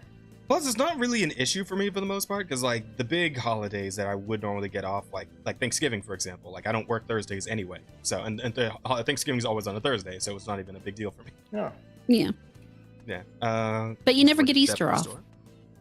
Yeah, well, I don't think I ever got Easter. I mean, who cares about Easter, right? Like, Easter is not like Easter. that. You have ham, and do they do like I haven't had anything for Easter like in ages. This is Thanksgiving that I do ham.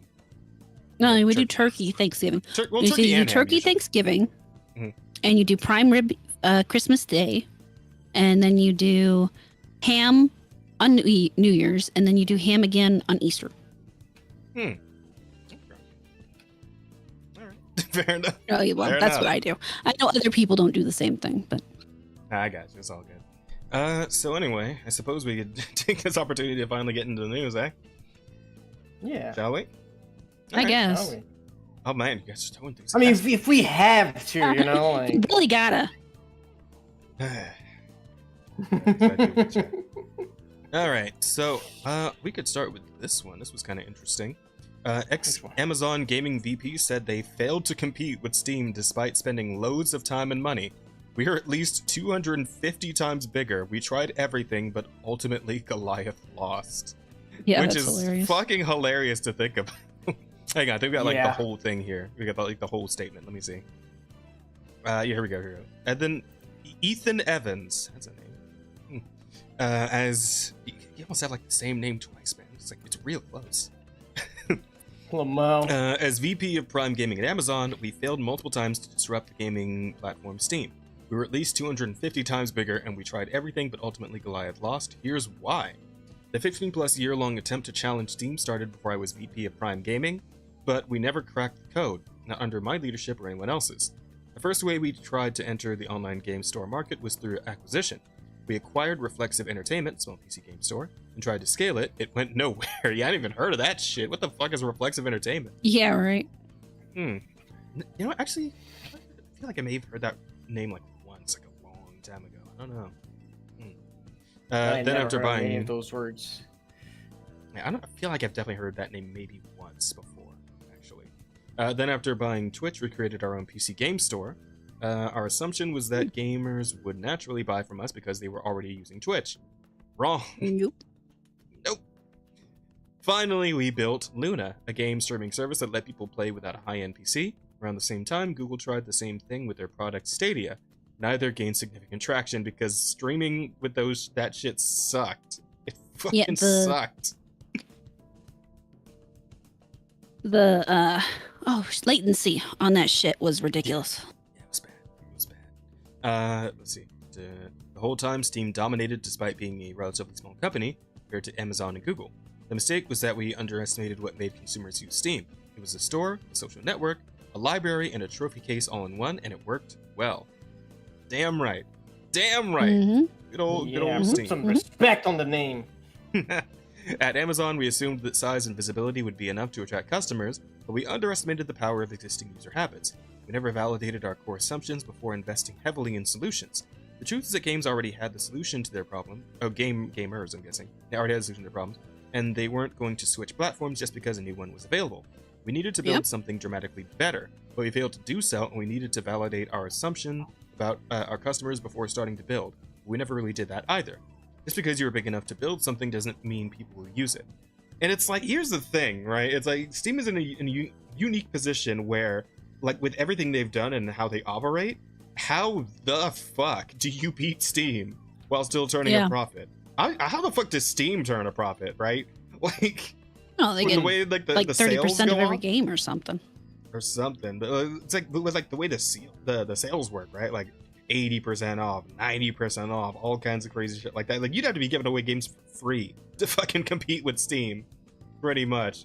And I think didn't Epic Games actually try that somewhat? Did they actually give away some Epic free Games games? still like gives a game for free. Like, yeah, right they now. at least one game free every month.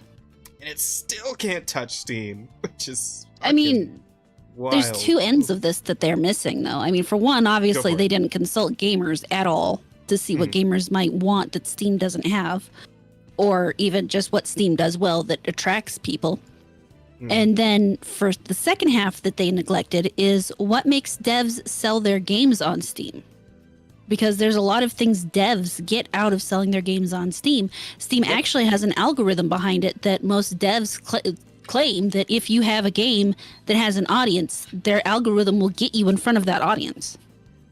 So you stand to make something if you sell your games on Steam. Yeah, shit like fucking mouthwashing, like Ultra that won Game of the Year last year, and exactly, yeah, it's like literally anything could make a name for itself on Steam, which is like the real thing, right? And that's something a lot of platforms have issues with, where it's like if you're small and you're insignificant, like it's real hard to break past the barrier into some sort of notoriety, like with Twitch or YouTube as a content creator specifically here. But on Steam, like if you make a good game, if your game is fucking good, then it'll find an audience, and it'll find a bigger audience and a bigger audience and a bigger audience, and you might just win Game of the Year, or you might be a Pal World and earn like a several $100 billion, right? Like, you just never know with Steam, but Steam is that platform for the user, for that audience, for those developers, and it's just real hard to compete with that, right? Even all the AAA studios put their shit on Steam. Yeah, but you have to look at the fact that Steam doesn't have any control over what devs make. So whatever a dev makes and put on Steam, as long as it follows the rules of what you have to do to be on Steam, you can sell your game. You don't have to worry about someone sitting on top of your back and saying, no, you have to make that character black. Yeah, exactly. Or something like that. And that is up to you. And Amazon is on that bend, isn't it? So there is that as well. But and Amazon just really didn't have a whole lot to offer in terms of games in general. Like, what do they have? Like New World and I don't know what else. But New World. I don't know what. I didn't even look at it because I had no interest. Yeah, New World fell into a fucking pit, whereas, Steam's got about 100,000 fucking games, including all the newest, biggest releases, and all the coolest fucking indie games titles, Everything you see on Twitter, it's like, oh, we're working on an indie game, it's gonna be on Steam in so-and-so years, and there it is, and then, it's like, what the fuck is Amazon gonna do to compete with that? They're gonna have to start hosting all these games as well, and even then, it's like, at that point... Well, then they'd have to give creative freedom and all that other shit, so... Yeah. And then also, Steam does things... Oh, go ahead. No, you start first. Go first. Steam does things that are actually consumer positive, like putting up rules against the ads putting ads into your games, making devs put in things like if you're buying a season pass, what's going to be in it, what you're going to get out of it, and forcing them to actually provide those things within a period of time. And then, all sorts of, there are issues. For example, my biggest issue with them is the fact that they don't, you're technically renting your game from them. You have to deal with DRM and stuff on it. Whereas, GOG doesn't have that. But, despite that, Steam still is the place to go most of the time. Typically. Steam still censors JP games. Yeah. So there's still issues here. Yeah, there's issues here and there. It's not perfect. Yeah, Steam's not perfect. Nothing is, but it is still like the best way to compartmentalize pretty much everything you play on PC, right? If you're PC gaming, Steam's your best fucking option, bar none. Nothing else is anywhere close. And it has become this massive juggernaut with what is essentially a monopoly, and yet it's still incredibly user-friendly. And that's a very rare thing, right? To have a straight-up monopoly and still be really friendly to the people who use your platform. It's wild. Yeah. Crazy. Yeah. And as this guy said, Steam is not just a store. Like, it has a bunch of other features. It's like a trophy case. It's a marketplace. Because do you guys remember the cards? Yeah, the card meta. I sold my cards. I turned on fucking $7 out of it.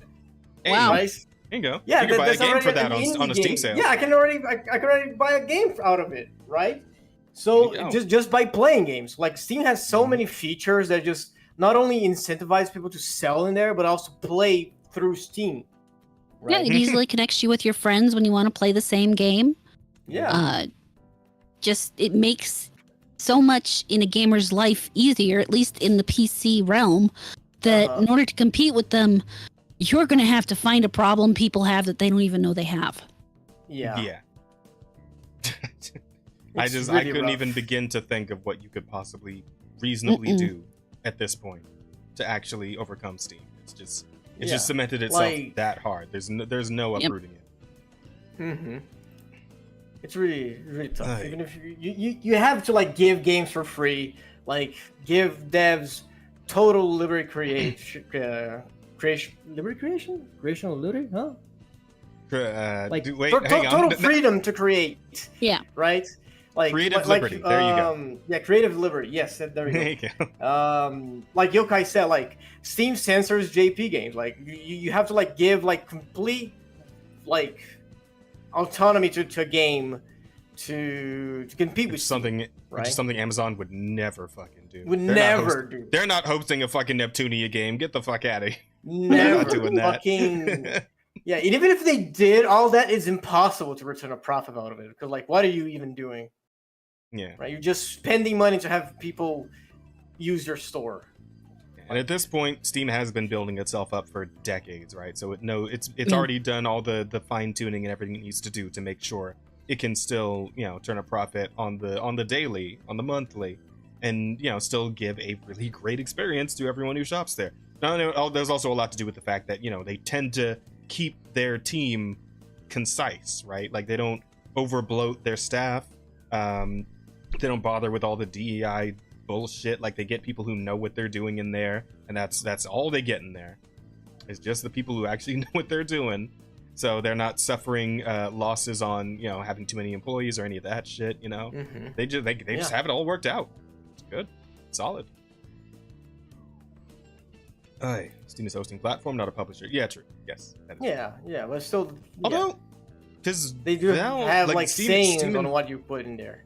Because isn't Valve a Steam thing? Yeah. Well, Valve is the owners of Steam, so they own Steam, but they also publish their own games. Yeah, the TF2 and that new hero shooter thing that was in beta a while back. I forget what it's called. But the like jazz punk hero shooter thing. What's it called? Oh my god, I can't remember. Holy shit! It was up around the same time that the Concord beta was up, and people were like comparing the two, and how it was like blowing Concord out of the water. It was hilarious. Mm-hmm. I just can't remember what the fuck it was called though. That one. Deadlock. Yes, Deadlock. Yeah. Deadlock. Yeah, that I'm pretty sure that's also a Valve thing. So yeah, that got some crazy I've played numbers, a little bit of it. It's actually fun. Okay, I didn't actually get to try it myself, but I heard great things from most people who got to get their hands on it. So yeah, well, we can see that coming out at some point. So clearly they're not done making games, and I believe there might be some Half-Life shit in the pipeline at this point too. Maybe there's been hints about that. Yeah. Mm-hmm. So yeah, they're still doing stuff. They're like a pseudo publisher, but I mean, I feel like most of what they do obviously comes from Steam itself, just hosting every other fucking developer and publisher on the PC. Yeah. And people keep pointing out that they're to work on Steam. There's your profit. God, 79 people. That's all you need. God damn. Well, so many tech companies are bloated with workers just because they made a bunch of money and they thought, oh, well, now we can hire our cousin's sister's best friend's dog walker because we have this position that supposedly they can do. And we have this money, so we might as well pay them as opposed to doing actually anything useful with that money. Put their fucking slip and slides and ball pits in their office. Yeah. Stupid shit. Yeah, etc. But there's a real turn in the tide on that one. We're seeing a lot of layoffs in the tech industry these days. So, people are starting to get wise to the Steam way of doing things, I suppose. Anyway, so there's that. And I do not envy the man who's got to be the one to try and come up with a way to fucking beat Steam. Like he's saying Goliath lost. No, Goliath fucking won. Steam is fucking Goliath. What do you mean? When you're in the PC space, that's fucking Steam, motherfucker. Yep. I don't care if you come from Amazon, right? Like you're in Steam's house now. Like what are you doing? You just got a lot smaller all of a sudden. You're real tiny in comparison. That's where I'm at. But what else? What else has been going on? The league situation got a little bit worse. If we remember, you and I talked about that a bit. Asta. Yeah, I remember that. Remember that shit. And how they got rid of the Hex Tech chest. So League of Legends has removed even more free loot in the latest patch. Honor orbs and capsules have been taken out. Systems that rewarded players with free cosmetics and other loot for good sportsmanship. So hey, did you thought League was toxic before? Well, now there's no incentive to be nice. There's no incentive to not be toxic. Like, bro, it's time to get fucked, idiot. You gotta be slurs are making a comeback in League. Like, bro, like they already did so little to try and keep the environment like positive, and now they took that away too. Okay, slurs are back on the Rift, boys. Do we make that a podcast title? Sure. Why not? Yeah. Bro, this is so. Riot doesn't know what they're doing. They don't know how to make a game, right? Like, is it just me? Well, I feel like Riot should just dissolve and just become like the studios for like music and animation and shit like that, because that's where they are good at, the creative part. They are so ass in making their games. Like, how you think this is a good idea? Like the chess, I can understand how like they were thinking when they took off the chest, because you know what, it's this valid, should be a real skin, by the way. I'd fucking play the game again if this is real. Damn it. Like it's valid to take off the chest because they're not lucrative, right? Like, and they need to be lucrative, sure. But these capsules, they were so rare. Like, they're not like you get one just by playing the game. Like, you actually have to be like honored, like consistently. Yeah. Right? So like, you actually had to be like a kind, nice player. Yeah, kind, and someone that like that will people be a team want player, to like endorse, right? Like, you have to be someone that people will want to honor you, like constantly, to get one of those capsules. Like, how is that substantial enough to justify you taking it off? Maybe Just they make didn't your have. game. Maybe they didn't award enough to make it worth keeping up on. I guess. No, dog. That's Let's so get the whole story dumb. here. Let's see what's going on. The removal for the surrounding drama has taken the storm. Desert responded by taking away even more resources of loot. Fuck. I wonder if they said anything about it. Well, developers explained that while high-tech chests have been earnable in-game for almost a decade, they have to be removed in order to motivate players to buy skins instead of just grinding for them. Players aren't giving us enough fucking money! Yeah. God damn it! We need more money from the players, alright? They're not spending enough! Sounds like they need to find a way to provide more value, but okay. Yeah. While this is entirely plausible considering the waves of layoffs at Riot Games over the past few years, players have been fervently rebelling against their removal and hitting all of LoL's social accounts hard to try and get their chests back. Not a single league post has gone live since the news that hasn't been heavily ratioed by outraged fans. Damn. Gee, I wonder why. They're on their fucking nuts. That's amazing. In patch 2.24, devs responded by taking away all the free honor capsules and orbs players could get for sportsmanlike conduct in game. Additionally, players have discovered that the Your Shop system was removed as well. That is even more bullshit. Yeah, that's like. Wasn't that the thing where you get like discounts on certain skins? Like, yes, random? yes. You have like specific God. skins that you have discount for. Like I feel like it's a month long. Mm-hmm. You got discount for those skins, and they're completely random. Like, why are you gonna take that off too? Completely random. Apparently they were rigged. Yeah, I guess. And I thought you said they were rigged. no, they were removed. Removed, not rigged. Removed. Yeah. Yeah, it was. Like, it was just a thing where that's incentive for people to spend money. It was like getting a nice. It wasn't even like a massive fucking discount. Like, and most of the time, I guess it kind of depended like whether like how old the skin was. Like some of the older ones could be like 50%. Some of the older the newer ones are usually only 50, 70. But yeah, you never get like above 30% on like a legendary skin. Or a much newer one, right? Like. Yeah, so it's like it's I get they're trying to cut their costs, they're trying to like get back into the black any way they can, right? But like fuck, you're doing a little too much to piss off the players here. There's such a thing as, you know, obviously there's your monetary earnings, but there's also your fucking like your goodwill earnings, right?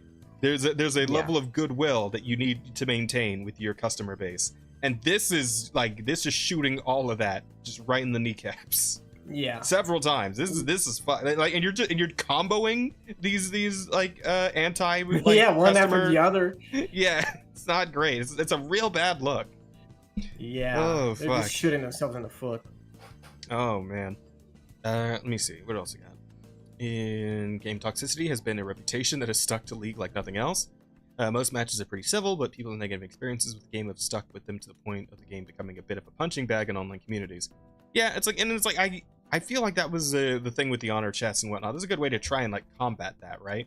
Like give some people an actual incentive to try and be nicer and kinder and more of a team player, all that sort of shit, right? It's good, and it probably did have some effect. I don't know if it was enough to like completely overturn League's reputation with that sort of thing, but I mean, even if the people didn't like stop being mad or toxic, they at least got off a chat, so they wouldn't like risk not getting honored, right? Like exactly. So I feel like this had like more of a positive effect on their community than this will have. Players could expect to be drip fed for chance for free skins to craft or champions to earn through this loot. And with some skins reaching the peaks of the honor system, however, that's been entirely gutted. Yep. Right, is moving on capsules. Yep. Guys doubling down on the chest capsules might not be an ideal decision. Might not be the greatest way to go about this. No. Yeah, okay. Well, it's still possible for players to earn the honor-bound skin rewards, with this making it so new players can earn those rewards much faster than before. No other rewards will be offered for being kind to your teammates. And while it still could be argued that you shouldn't need a reward to be a good person, let's be giving people a reason to be a good person, it won't hurt. Yeah, it's League. Like, and it's League specifically. You need to give people a reason to be kind, because League players are the worst. Yeah. Reform 10-year League player. I know what I'm talking about. I played a good bit of League too. I know exactly what you're talking about on that one. We argue that you shouldn't need to. Okay. The fact that yet another mechanic to get skins has been removed has players fuming. On top of this, your shop, a system that randomly gives players discounts on skins for champions they play often, has been removed. All of these changes have resulted in both a boycott of skins for players and them calling out CEO Dylan Jadeja? I don't know. Directly blaming him and Riot's C-suite for the game's drastic and rapid changes away from a more free-to-play friendly model. So, yeah, man, imagine trying to save money by like having or incentivize. Imagine trying to incentivize players to buy more skins, and in response they say, "Fuck your skins, we're not buying anything now." Right? You know, seems like might have been even better to just leave things as they were. Boycotting your skins by simply turning them into hex tech chests, like this Mordekaiser skin that turns him into a walking amalgamation of loot boxes. That's great. Yeah, like the one that was up at the top. The players are at odds with Riot. Really good fucking skin. I might actually say that is really funny. I mean, I'm sure someone's probably modded it by now, right? Yeah. Players are at odds with Riot. Them doubling down and removing even more free loot and discounts means they're not likely to rescind their decision on the topic anytime soon. Yeah, I don't even know how they like run this back at this point, right? Because it's like they've doubled and tripled down now, quadrupled down pretty much, and everyone's fucking pissed, and it just I don't know. I feel like this is gonna be one of those cases where they just wait till the dust settle, right? Like people are gonna be mad, yes, but like eventually they're gonna just chill because a League player is not gonna stop playing League. They're gonna take the fucking gotcha approach to it, where they'll do all the stupid shit, and then but people still play it. They'll still send money. Good little pigs will still wail out when, even if they're getting kicked in the face every time they do. Good old Genshin Impact. Yeah, exactly. Like this is not gonna change unless League takes a big hit, like financially, right? Mm-hmm. Like something that really puts them like. They're probably not in the negatives because it's fucking Leagues. Riot Games like the biggest video game company like currently, I think. Yeah. But something that puts them close to something that like, oh shit, we might have fucked up, right? Yeah. Speaking of very, sorry, go ahead. What were you gonna say? No, I was just gonna say they need to go a lot down before they go up again. No, I got you. It's crazy.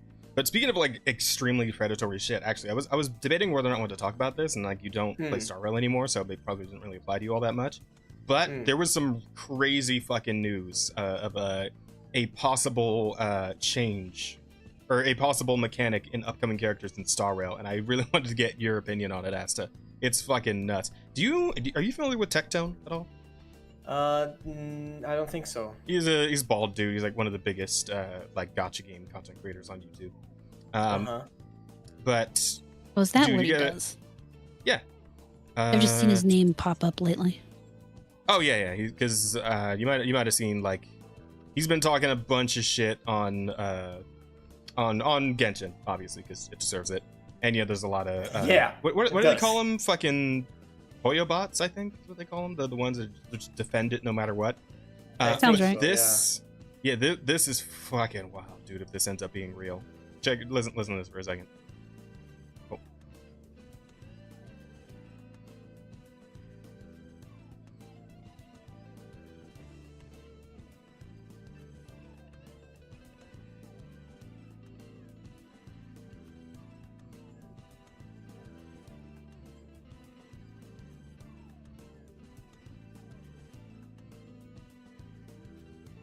Did we just mute it? Oh, my bad, guys. On the... No, it's muted on the thing. My bad. Sorry about that, you dudes.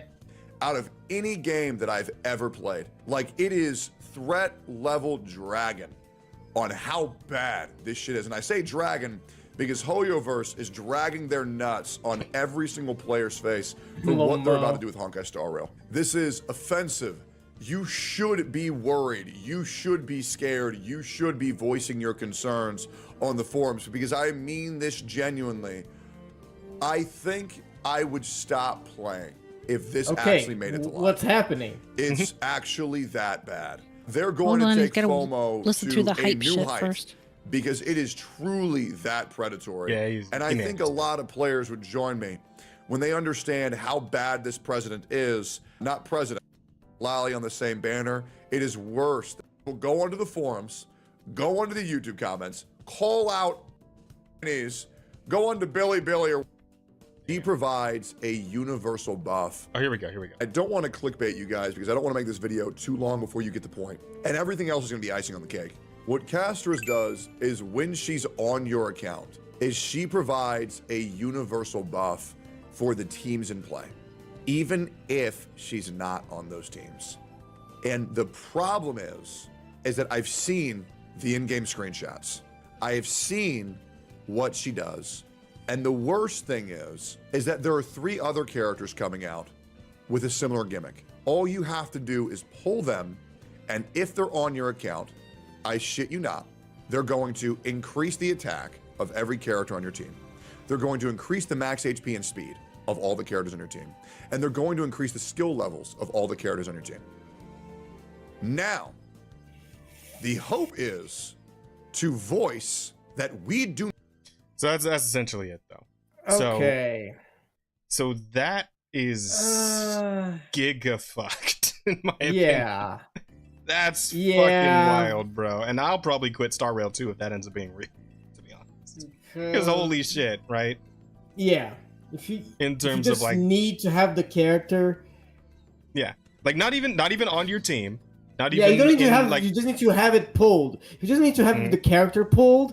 That is bullshit, because at this point you're paying for a buff. You're not paying for the character. You don't need to use the character. Like, you're paying to play the game.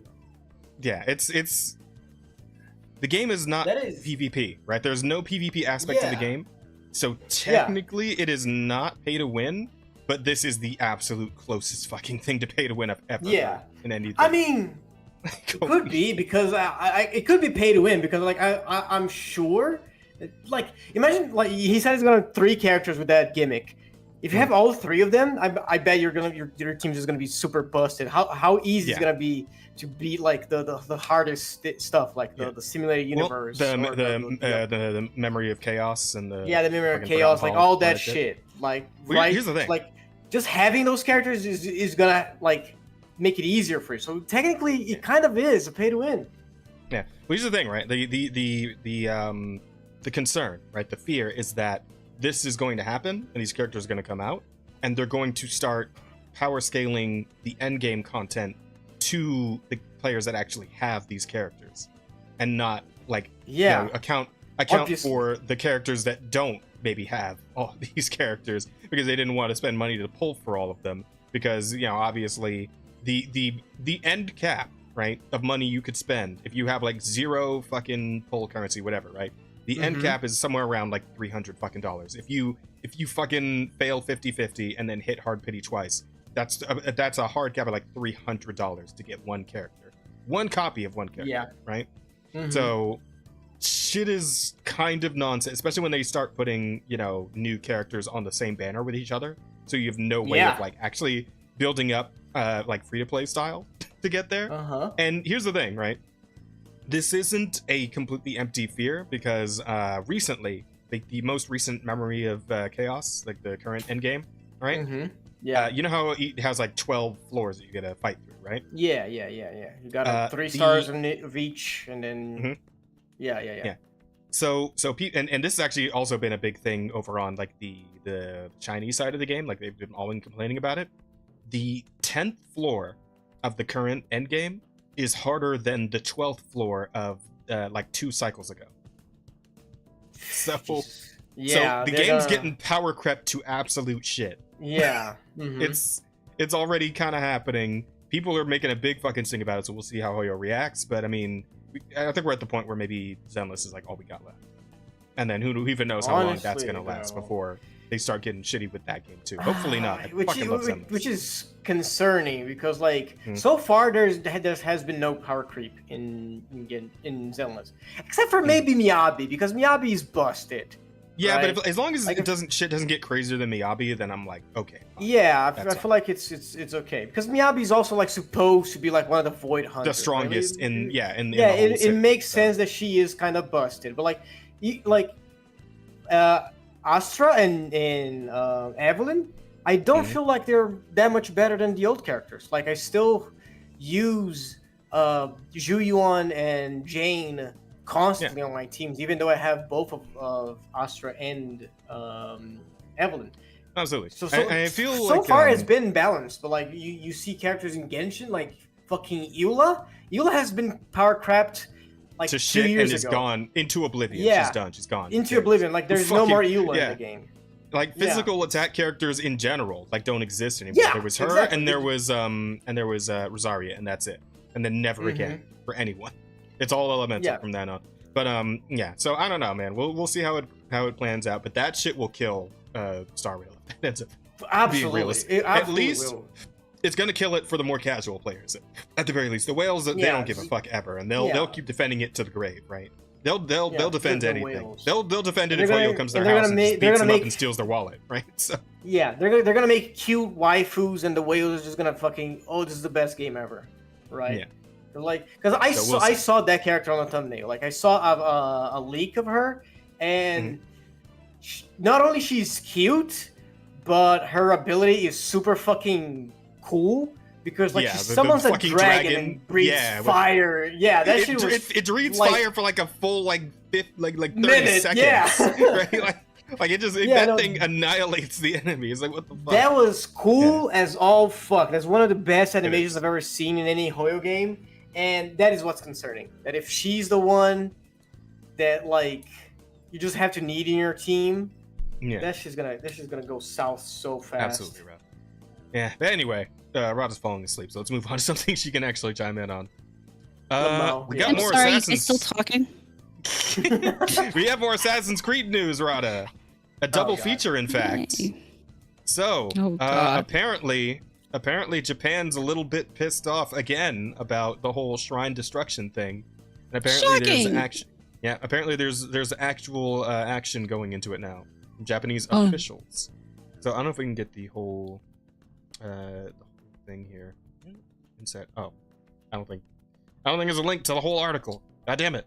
Yes, that's fucked. I need, of course. All right, let me Google the Insider headline. Gaming screen. Yeah, let me see.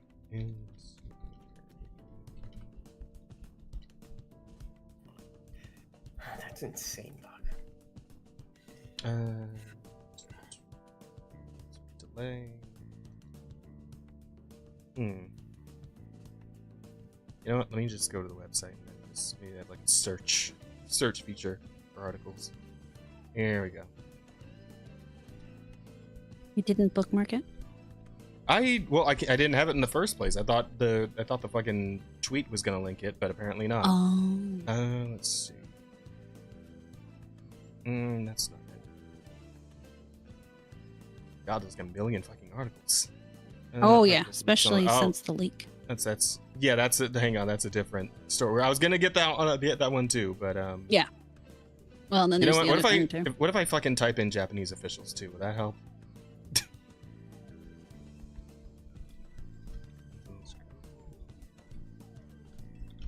Japanese officials. Wait. Yeah, here we go. Got it. Okie dokie. Assassin's Creed Shadows will face appropriate action from Japanese officials due to recent shrine destruction gameplay footage. Which, there was a whole thing on Twitter for a little bit as well, but I guess this is the actual, blowback from that. Assassin's Creed Shadows player was recently seen destroying Itate Hyozu Shrine in the game. The footage, Yasuke used his sword to destroy all the different assets in the temple, including the shrine altar, which led to a significant uproar in the community. Now, a report from the Japanese publication Sankai News, via Automaton, reveals that representatives from the shrine will take appropriate action against the game. Moreover, the shrine representative was also asked if Ubisoft had contacted them prior to using location in Assassin's Creed Shadows. The representative replied, "No, if there had been, we would have refused." Well, there you go. The representative also did not reveal what appropriate action they would take against the game. Furthermore, the community has mixed reactions against the shrines being destroyed in Assassin's Creed Shadows. Many players stated that this action is disrespectful to Japanese culture and that the players should not be allowed to destroy sacred objects in the game. Others have argued that the decision to destroy the shrine lies with the player, as they are the ones in control. Some have also pointed out the players fistfight the Pope in AC2. The series has featured several religious sites over the years. Insider Gaming has reached out to Ubisoft for direct comment on these claims, but so far there has been no response. What the? Oh, it's March 23 release date. Also, the game's pre-orders are in line with AC Odyssey. I think the ad is... Yeah, it's like covering. Well, I mean, we got the important bit. You got what we need. So yeah, apparently Japan is even more upset, because of course it is. You know, has a right to. Yeah. And to a point, I kind of do get it. Again, fist fighting the Pope and breaking other shit in previous games. I do get it, but like this is the kind of bad PR that like Ubisoft really doesn't need. On top of all of the other fucking bad PR it's got, right? And this would probably be an easy enough concession to make, where you just can't harm the shrine, right? I mean, shit, we already have shit in games where it's like you can't harm children. So easy. Yeah. And like, not everything needs to be destructible, right? You can cut your bamboo and have fun with that. And it's like, you see people praising the shit out of Avowed, right? At least the journalists and whatnot. Obviously, public opinion on that game is very split. But like in that game, you can't even fucking harm NPCs like you couldn't say like Skyrim or Oblivion. Yeah, my fiance explained how they explained that to me. It was so stupid. And he said the reasoning for it was that since you're that God-touched whatever person, the God abhors the idea of killing human or people and animals. Thus, you can only kill the whatever the bad guy, the dream touched, right? Or whatever it is. Okay, yeah, because there's like bandits and shit you fight in the game, right? Like human bandits and whatnot. I haven't played it, so I don't know.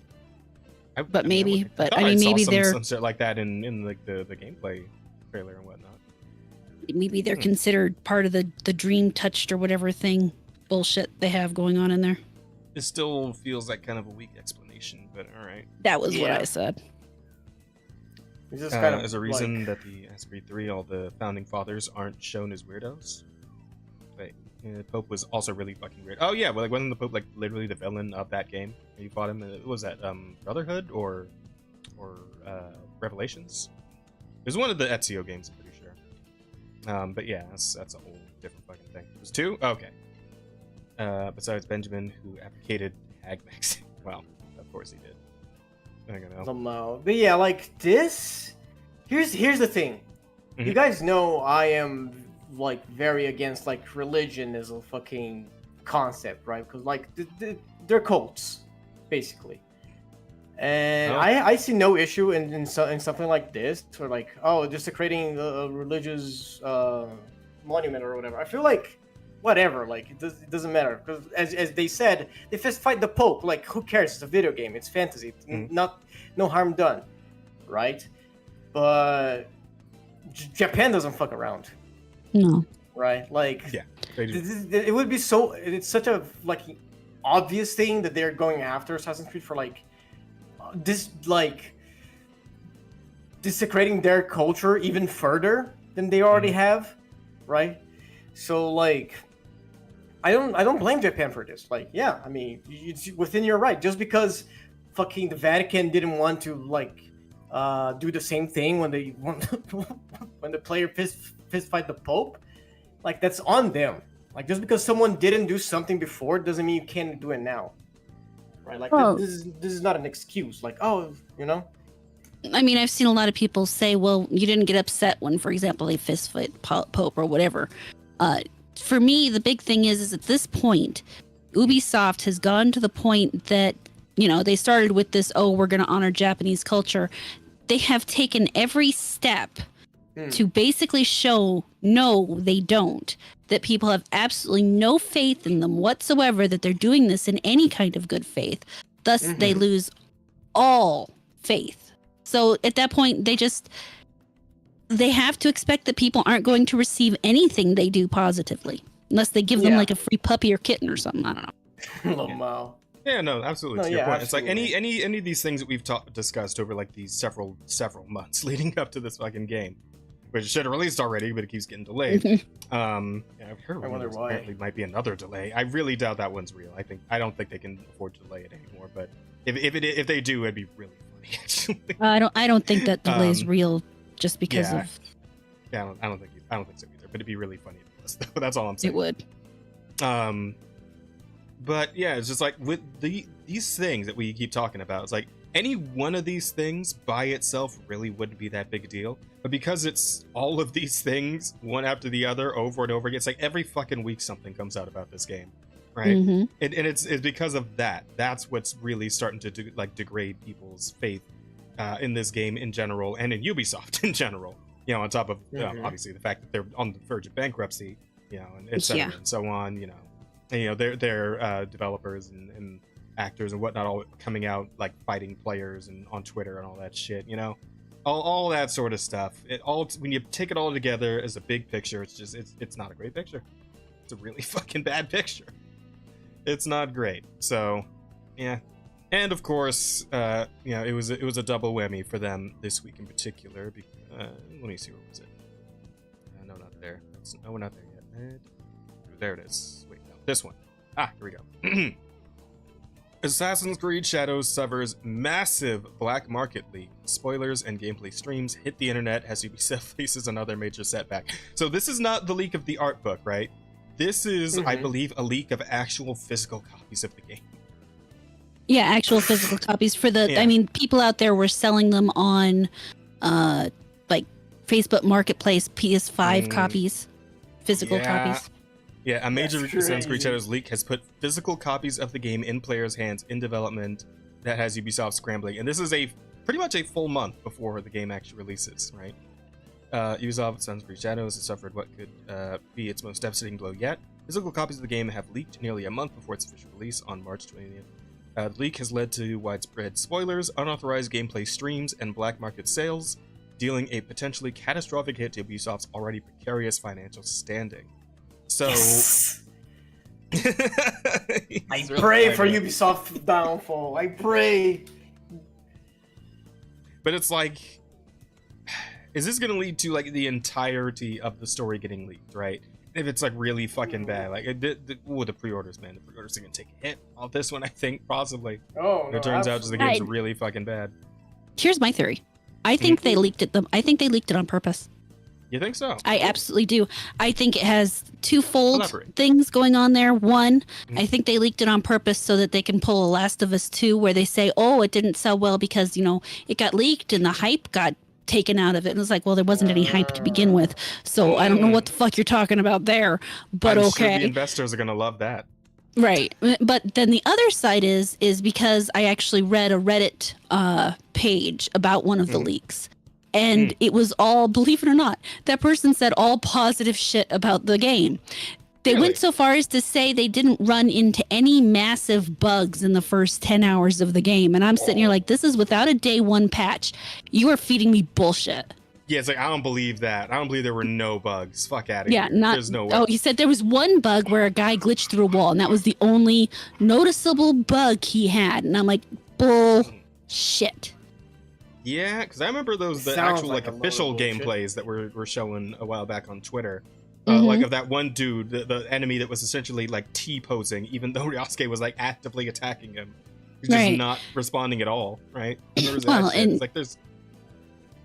Yeah, and then to top it off, they're saying that the game on the disc is an older version, like a really old version, because this would have had to obviously ship out before they really worked on any of the bugs or anything.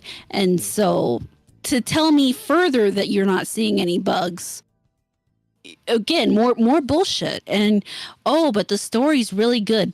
Yeah, I'm not buying it. Yeah, I mean, this sounds like a dick sucker. It sounds like it might just be somebody gargling some Ubisoft balls. That's all I'm saying. Yeah, like, and so I ain't it's trusting like, shit, bro. No, I don't. I do not believe you, sir. Okay, so either the entire leak was intentional, or at the very least, that person is a fucking plant, right? One of the two, or maybe both. Yeah. Or maybe both. It could very much be both. I just, if it is both, though, it's like, who the fuck would think that would work? at this point. Well, now right? let's look at what Ubisoft's done this far and evaluate exactly how intelligent they are. Fair point. Fair point. You got me there. You got me there. Okay, for a company that has faced months of public backlash, development controversies, and multiple delays, this leak represents a significant disruption to Ubisoft's carefully planned release strategy. The publisher was banking on Assassin's Creed Shadows to help stabilize its incredibly rocky finances. But with this early leak, that plan may now be in jeopardy. Despite any security protocols, physical copies of Assassin's Creed Shadows have found their way to players' hands across the US. Users on social media and Reddit have flaunted the early access, sharing images of boxed copies, installation screens, and even live gameplay. One user uploaded a photo holding a PS5 copy of the game, while another, Danny Stevens, now locked, claimed to have purchased the game via Facebook Marketplace, posting images of the box and installation process. Simply taken down, they were quickly archived and reshared across various platforms. Yeah, because once the cat's out of the bag, that's it. Adding to the chaos, the US auction site Mercari hosted listings for the leaked game, with sellers pricing copies at over $100. One listing even showcased multiple copies stacked openly for sale. Though Mercari has since removed these listings, the incident has raised significant concerns about Ubisoft's distribution and supply chain vulnerabilities. As the spread of physical copies wasn't enough, it's already started appearing on streaming platforms. At least 2 Twitch streams showcase live gameplay, confirmed by VGC before being swiftly taken down. As with most leaks, archived records are already circulating on platforms like Reddit, making it nearly impossible for Ubisoft to control the spread. Nope. It's done. It's out there. Major plot points, character arcs, and gameplay mechanics now being revealed. Fans who plan to experience the game fresh on release day will need to tread carefully online to avoid spoilers. Social media platforms, forums, and even YouTube are becoming flooded with leaked footage and storyline details. And then it's just going over all the history of all the stupid shit leading up to this, I suppose. Oh, do you have the other thing that dropped today? Another thing dropped today? Are you serious? Oh, you didn't see that? I did not. What do we got? Send it over to me. Hold on. Let me pull it up. Is it another Shadows thing? Yes. It's not like a leak or something, but they did something so stupid. Oh, let's see it. We're already on a bit of a combo here. Let's go. That's right. I'm ready. God. Where is it? There it is. Oh boy. And it just sent me the Ben Franklin Cougar Hunter video. What? I don't know. Ben Franklin.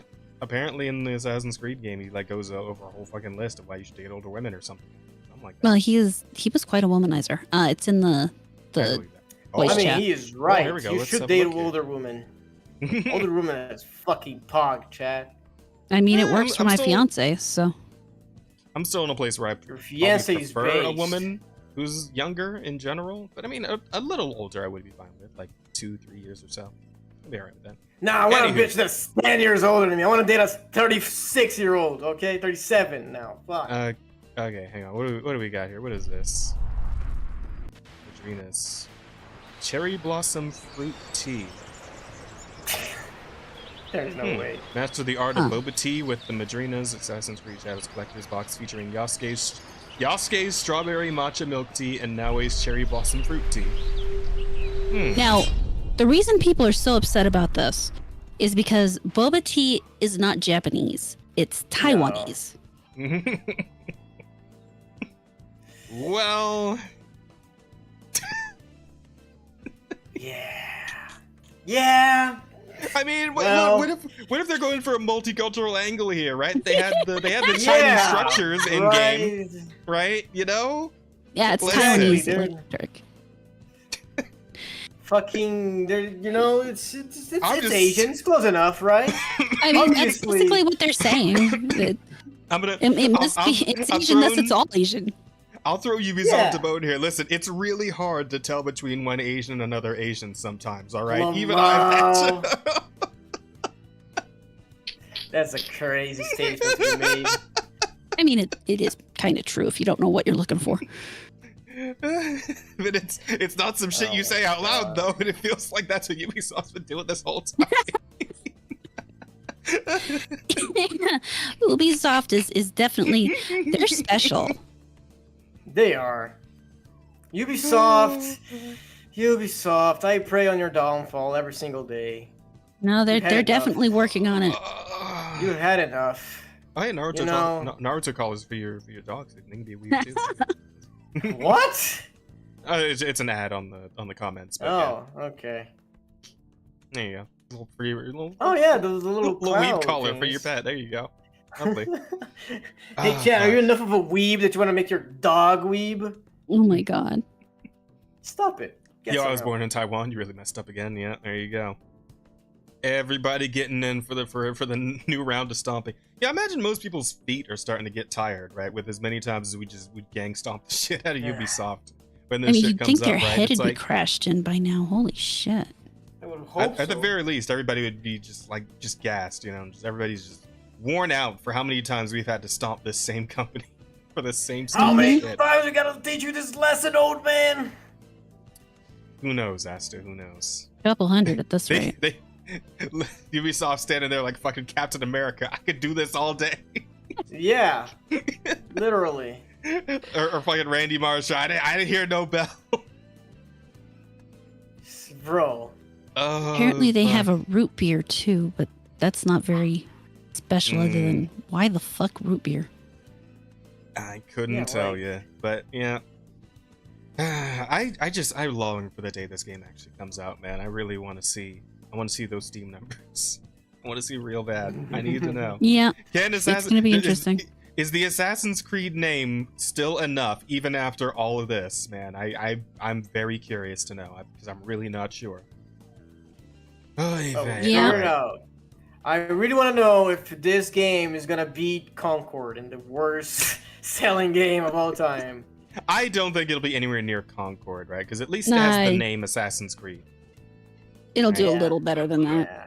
Probably. But we'll have to wait and see. Other than that, though, we got other stories. We got a Fable story. Rada, you wanna run us through the Fable story? This is your contribution for the week. What's going on with Fable? Apparently, it's delayed again.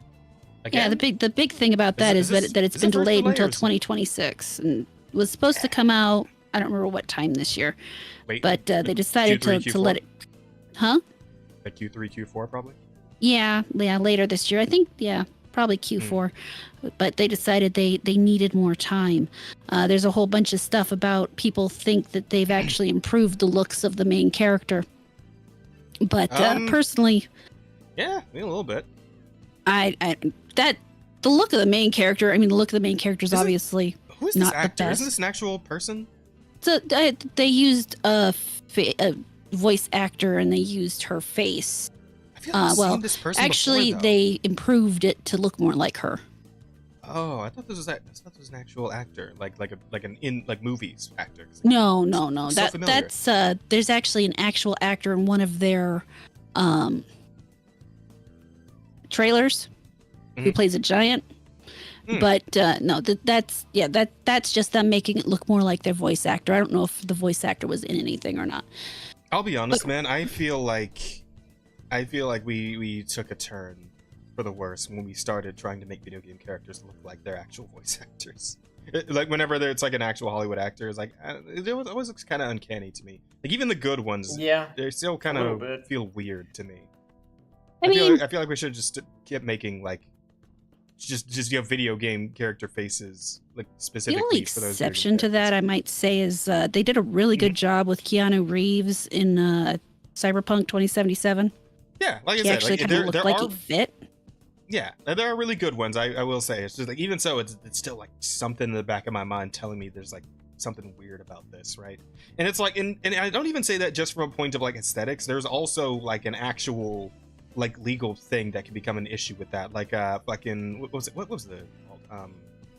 So the guys who make the Yakuza games had a series called Judgment and Lost Judgment, and for the main character and all of these supporting characters of importance, they used actual actors with their actual faces, right? But that series, which was going pretty good, it's pretty solid. It was set to be the action combat side of the Ryuga Gotoku games, right? That's the name of developer that makes those games, because they started making the actual Yakuza games, the turn-based ones with Ichiban, right? The 7 and 8 are turn-based, while they used to do the action combat, and that was going to be the series that did that instead, right? But that series is fucking dead now because there was a lot of issues with the legality around the actors' likenesses, and they couldn't work that out at all. For some reason, I don't really know the full details on that, or I don't remember. I think I did. Say the actors probably wanted more money. Possibly, but because of that, and because the characters that were important in the story were tied to those likenesses, they just had to kill the whole series because they couldn't get the actors back for whatever reason. I think it had more to do with the actors, like the actual agencies that were in charge of those actors or something. I think that was what was going on with that. I think that's what I heard about it. But like, there is an actual aspect to this in reality that could become a problem for a game series at any point. If something goes wrong with deals or contracts or whatever, right? So there is that, especially if you're written into a series that you can't easily change the character. Mm-hmm. Exactly. So that's just me though. But at any rate, let me get the details on this. Oh no, that's it. That's the whole story. That's been delayed. That was the whole story. Is that it's being delayed, and they improved the face of the actress or of the character, which, in my opinion, is the furthest thing from the most important thing about this game. But a lot of people get really hung up on that. They say, "Oh, look, they changed her face, so now I'll give it a chance." My whole thing is, it looks absolutely nothing like Fable. I mean, the whole thing doesn't echo any of the bones of the games I actually enjoyed. So it's just, it's a reboot, but a reboot should still have something of the original in it, and I really don't think this is going to. Yeah, I mean, because who's the studio that makes Fable again? The studio that made the original Fable was Lionhead Studio, but they have been disbanded. They are now 22 Cans. They are no longer part of Microsoft. The people who are making this are the same people who make Forza. Yeah. Yeah. Seems just a tad bit out of their wheelhouse. Yeah. Yeah, pun intended, I suppose. Well, and then you're going from a bunch of British guys with, the British humor and that are in Canada to whatever in the fuck the Forza people are. Probably Californians, most likely. More than likely. If I had to guess.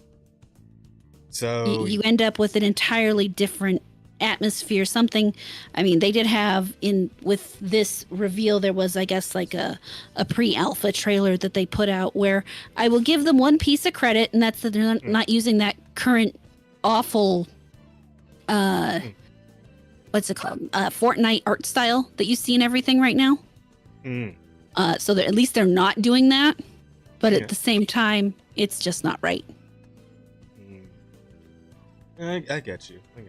You don't think it's gonna get like fucking veil guarded or something, do you? I mean, it basically is veil guarded, if you ask me. Yeah. But my opinion comes from the strong opinion of someone who's been a fan of the previous games. I think I was not an Xbox kid, so I didn't play the Fable games. The Fable games were really good, but I do think because of the exclusivity involved there and the fact that they'll put this out more widely, if it's even half-ass okay, it'll probably do well with non-fans, but the actual fans of the previous games won't be happy because it's going to be missing. The main thing that was always the heart of the Fable games was the fact that your actions changed everything. It changed how you looked. It changed the world around you. It had an effect that every action you took or didn't take. And I don't see any of that coming out in this. I absolutely get that. And it's like, there's also just the aspect of, like, I feel like we're hearing about delays so often with, I mean, I feel like specifically Western studios, but like, and like big Western titles, right? Again, Assassin's Creed's been getting dragged down the hall for several months now. This is getting pushed back a year. And there's another story actually that's somewhat related, but this next one isn't even like this isn't even a delay. This is a straight up cancellation, right? Oh yeah. Apparently the Wonder Woman game that the Monolith Deb and W Games is working on, has been fucking shit canned. It's gone. I didn't even know there was gonna be a Wonder Woman game. Yeah, well, I guess the reason why is because it was pretty up in the air, huh? And I guess it ended up landing on Tails after all, because it's gone now. And Monolith is also being shut down as part of larger cuts of Warner Bros. Games. The publisher will focus on Potter, DC Games of Thrones, and Mortal Kombat moving forward. Just so you know, guys, Monolith is the ones that made the Shadow of Mordor and Shadow of War games, the Lord of the Rings ones, like the really cool, like Assassin's Creed-ish orc killing one. Yeah, I played Shadow of Mordor. The game was fucking awesome. But yeah, apparently Monolith is fucking dead now.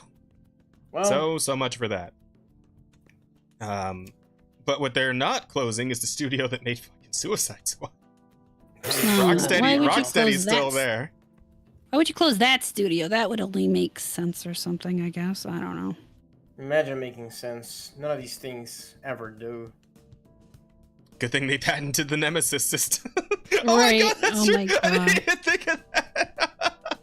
Holy shit. I didn't even think of that. Oh, okay, so Asta doesn't know about this. Asta, so in Shadow of Mordor, right? You're kind of like fucking with orcs, like kind of constantly. That's like your whole thing is you're killing them and like frightening them and just fucking up their whole power structure constantly, right? That's your whole deal. Right. And each orc in that power structure, like the leaders, like the war chiefs and the lieutenants and generals and all that shit, they would all have unique names, right? And these would be ongoing, consistent characters, unless you like kill them at some point, right? Like you can scare them off, or they could like lose a duel and then run away, shit like that. But they might come back later. And this is the Nemesis system, where anything you do to them, they will remember, right? Like if you like, and you do shit like if you cut off one of their arms and they run away with no arm, they'll come back with no arm and they'll be like, "Oh, I remember you. You cut my fucking arm off. I'm gonna take your head for that." You know, all that shit, right? That's just like a persistent enemy system where they remember what you do and you remember what they do, right? And it's a whole ongoing thing. It's like it feels more like a living, breathing environment that you're in because these characters have continuity to them.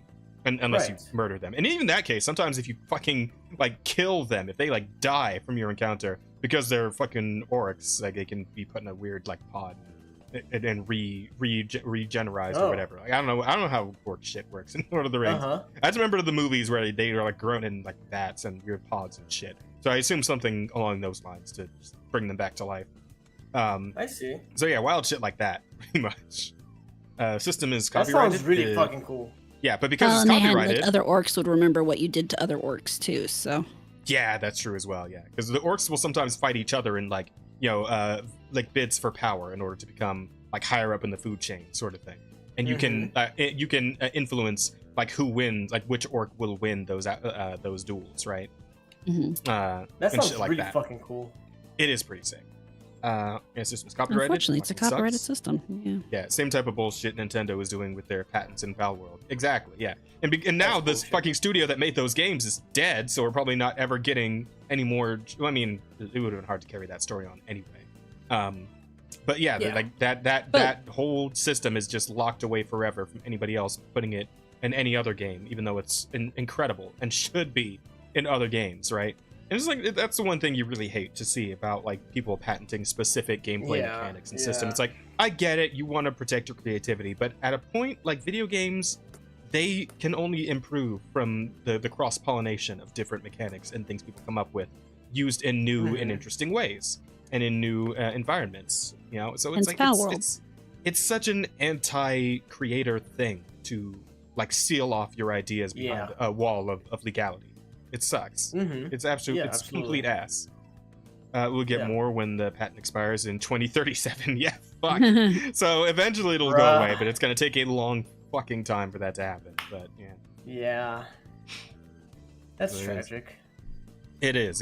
But the thing I was gonna say though is like, you see like out of the Western studios, like so many delays, cancellations, just all kinds of like inefficiency in general, right? And this is another big reason as to why, and I believe Legendary Drops was talking about this. If you guys are familiar with him, he like talks about a lot of the game industry stuff.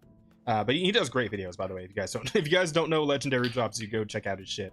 And he was talking a lot about how like Eastern studios are at this point, like with the way the West is just continuously dropping the ball, like even when games do come out, they're usually terrible, and they eat hard shit in sales.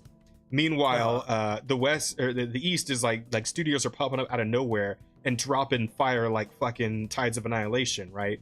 Or Lost Soul Aside. You're seeing like these amazing fucking games with these amazing concepts, incredible gameplay, and people are just chomping at the bit for all that, right? People are super excited for shit like Pirate Yakuza in Hawaii, like Monster Hunter Wilds, like Stellar Blade, and fucking First End's still doing pretty good, you know, all that shit, right? And it's just like, at this rate, China is completely set to just annihilate. China specifically, but also like Korea. And Japan's is having issues with kind of getting affected with some of that stupid Western bullshit. So Japan, not quite so much. I think they're in a battle for their soul at this point, right? And hopefully they come out of that unscathed. But like China and Korea, man, they're going in. They're going in. They're going hard, and they're getting ready to fucking take over if the West doesn't like get its shit together, which it's gonna have a hard time doing because again, like you're talking about these game studios with like their fucking silly slides and their ball pits and wherever the fuck. Meanwhile, China's locked in 24 hours a day, 7 days a week. they're locked. I mean, and of course, there's ethical concerns there with certain work ethic things. I mean, that's like an Asian thing in general. It seems like Japan used to be like that too. Japan's also very much like that with animation and manga and all the media like that.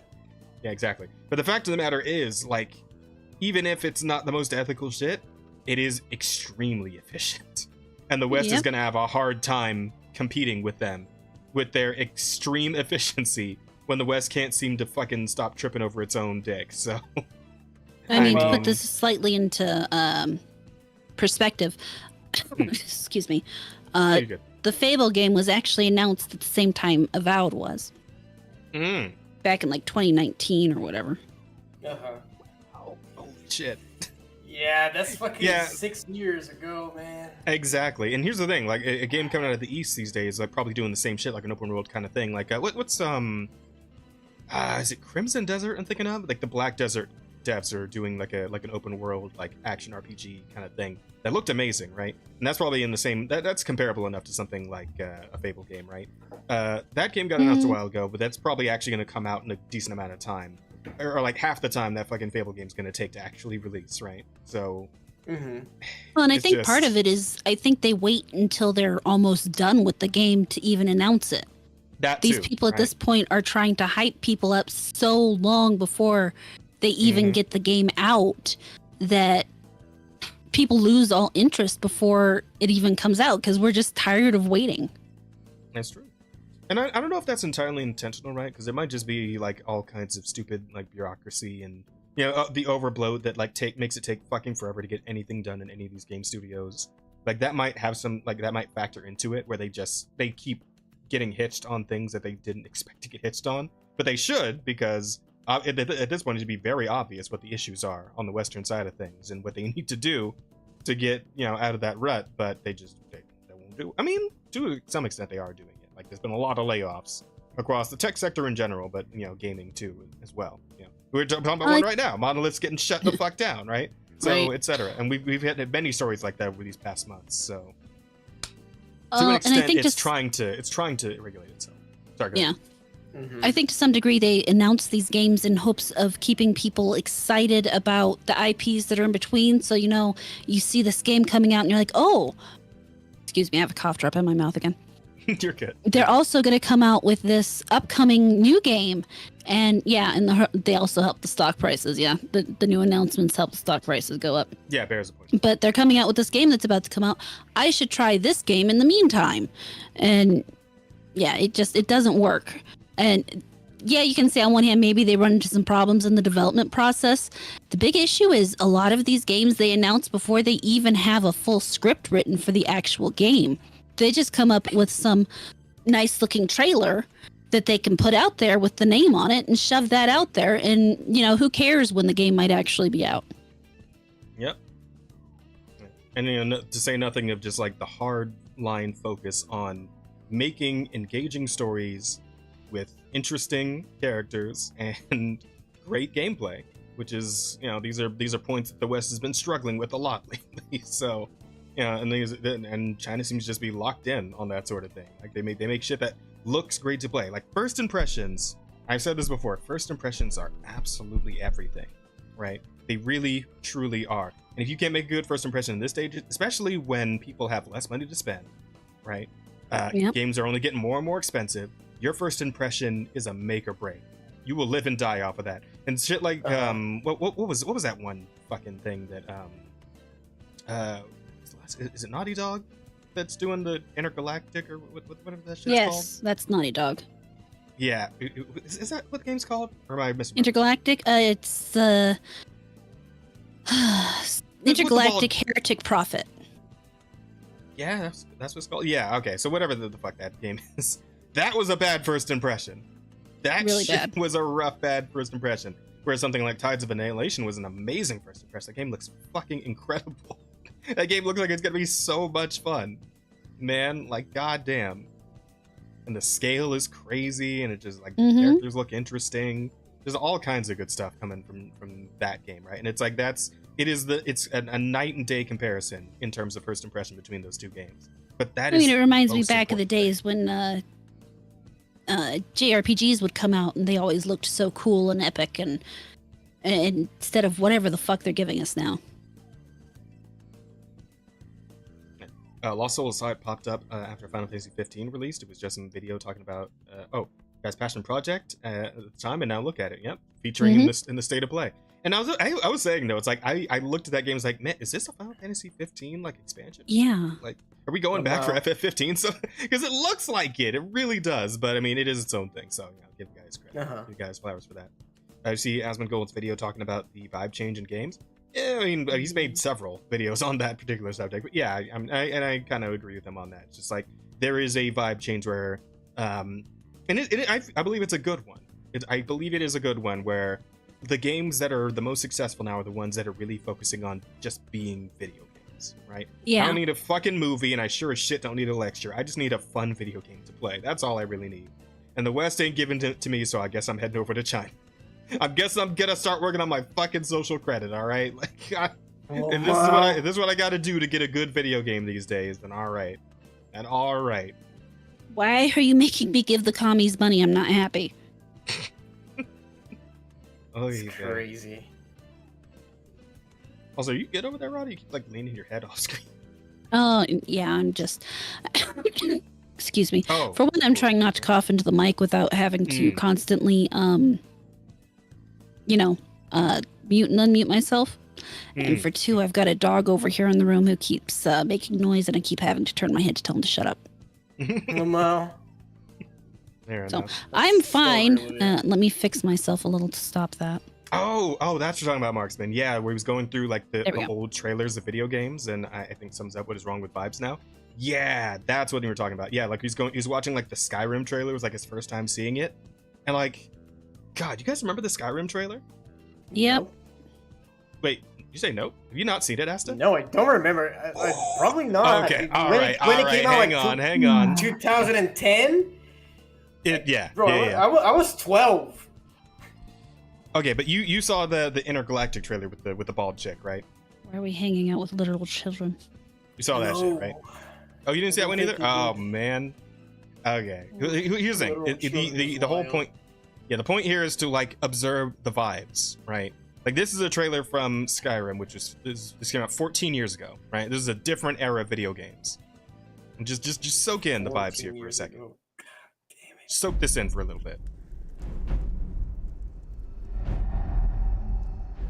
You should have acted. They're already here. The Elder Scrolls told of their return. Their defeat was merely a delay. To the time after Oblivion opened. When the sons of Skyrim would spill their own blood. But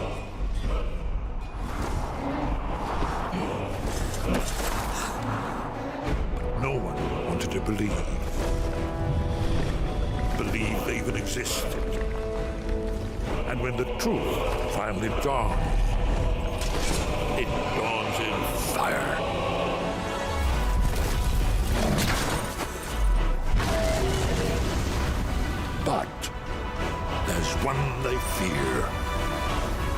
in their tongue, he is Dovahkiin, Dragonborn.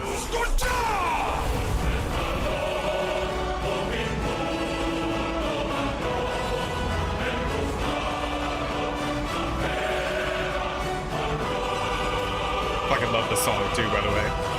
That was great. Right? Bro, I feel like Skyrim is the best game of all time. Like, you cannot change that way.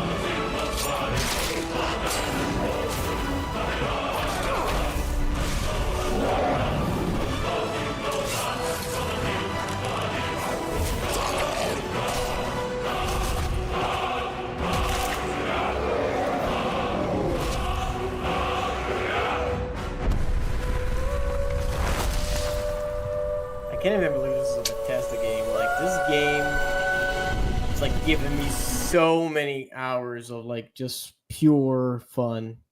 Right? Like the last shot you see is him just absorbing the dragon's soul. Fuck. So cool. Ah, man. See, this game was a vibe, man. This trailer was a fucking vibe. This shit got you hyped. This is the sort of thing got you excited to actually play the video game, right? Mm-hmm.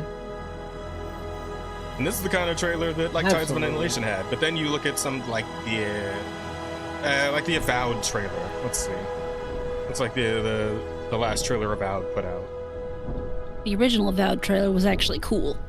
Yeah, it was. The original trailer was cool, but like the most recent one, let's see, 12 days ago, launch trailer, yeah.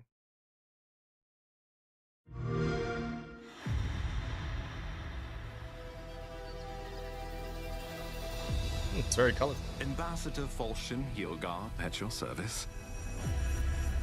His Majesty names you our Imperial Envoy. An extension of the throne's authority. You've seen how wild the living lands has become, both in nature and in politics. The source of the Blight eludes us still. Just be careful. The Empire doesn't have many friends on these shores. And the Emperor would never forgive me if anything happened to you. Just to the World of Warcraft Dragonflight trailer goes from peak to pure undercover. But let's not dwell on unpleasant matters. Actually, this one's not too bad. The living lands. Honestly, it feels like a weak Skyrim. It does. Like it doesn't hit as hard as that Skyrim trailer does, but sometimes I because the song playing is also like very like action movie generic, right? Like yeah. I've heard heard gonna this. Be so quiet, and there's gonna be like a catchphrase, and then it's gonna go back. Yeah, I've heard this song in like a million different trailers by this point, right? Yeah. We'll decide. The choice is yours. As will be the consequences. You're not gonna go silent. And let's see if it's gonna go do the thing. History waits for you, Envoy. Yep. Yeah. Yep. The silence, the catchphrase, and down. Epic shit. It's all just so fucking colorful too. I don't know. It's just, And then I feel like this is just too generic. This is just like action movie Hollywood bullshit. Yeah, like fucking. It's like somebody brought it up. It's like, ain't that one bitch from Concord? I mean, I'm glad she landed on her feet. Yeah. Both of you should assume that I remember any bitch from Concord. Fair enough. Fair enough. Look like a fucking it's just Yordle. like, I don't know. And it's like and you talk about the music, right? It's like the music you get in the Skyrim like the shit you got in this trailer, right? You're not hearing that in game, but that song, the Dragonborn comes, like that's in the game. That's part of the game. The opening of the game. Like you start the game, that's the first thing you hear. You fight dragons. You hear that fucking Dovahkiin shit pumping. Absolutely. And it's like if you go meet a bard in a tavern, like he can sing that song for you, right? It's like it's part of the world. It's built into the lore of the game, right? Yeah, so it's absolutely. like you feel it, but yeah, I don't know. So there's yeah, a lot more care with like the production of Skyrim, for example. right? Yeah. So in terms of what Abnegel was talking about with like the vibe shift, you definitely do see it and feel it if you go and look at a trailer from 14, 15 years ago, games from back then, like something like what was another one he looked at? He looked at the fucking trailer for Knights of the Old Republic, right, with like Darth Revan and all that shit, right? It was dark, it was gritty, and it felt interesting. It pulled you in a little bit, right? It got you like kind of interested in what was going on, right?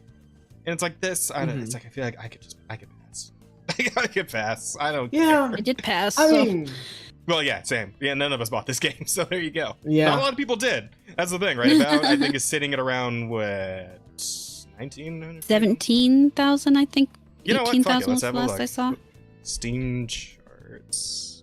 there's also like the factor that nowadays a lot more games come out, so a lot of them are not as scared about as like big games like Skyrim was like the big thing fucking in 2011, right? Well, yeah. Here's the thing though. So Avowed was supposed to be one of these big games. Like this is an Obsidian, right? Yeah, I know, absolutely. Like I'm saying, I'm not saying that the vibe doesn't exist, but there's also like a lot less care put into like trailers and shit because there's always coming like trailers all the fucking time, right? Yeah. So there's like 9K playing about now and a 19,000 all-time peak. That is low. To put that in perspective, like the all-time peak is being blown out of the fucking water by Mecha Break demo, like right now. Like what Mecha Break's probably sitting around like somewhere like 60,000 players currently. An all-time peak of like 200,000, I think was what I saw. Let me see. Someone sent you a message there, Jazz, Mr. E-Bear. Oh wait a minute. I sent you a message quick there, Jasmine. Okay, yeah, hang on, look at a second.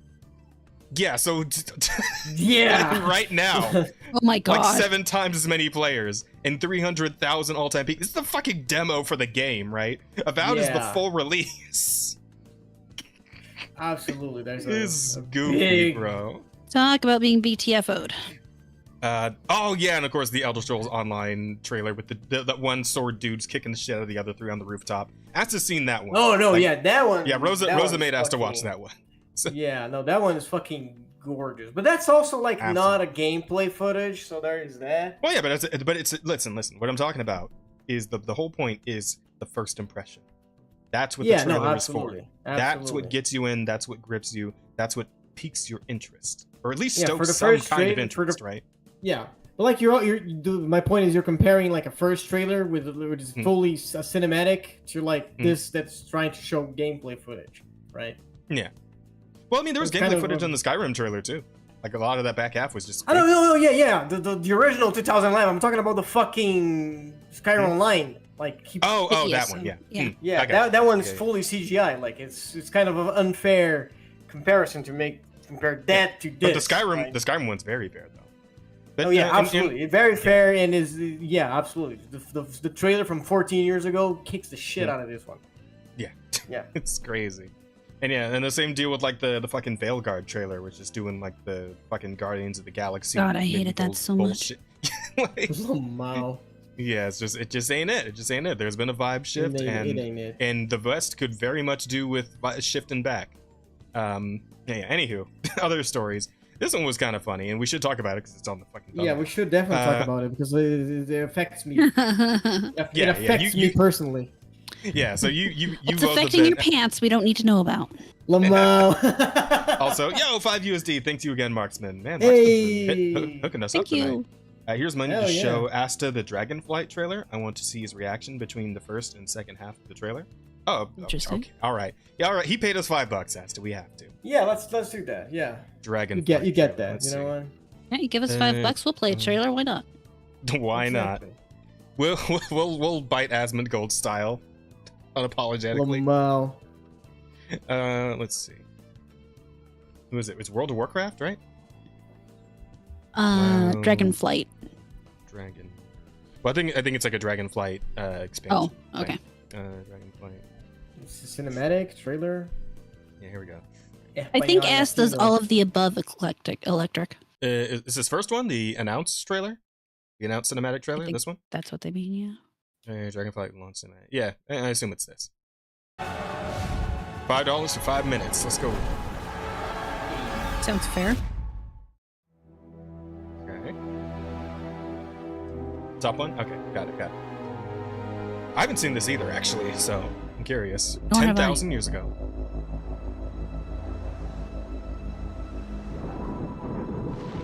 The world has been sundered. Cool. It cries out in pain. We must delicious. go to its aid. We entrust our ancestral home to you, the Watchers. Sufficiently cryptic so far.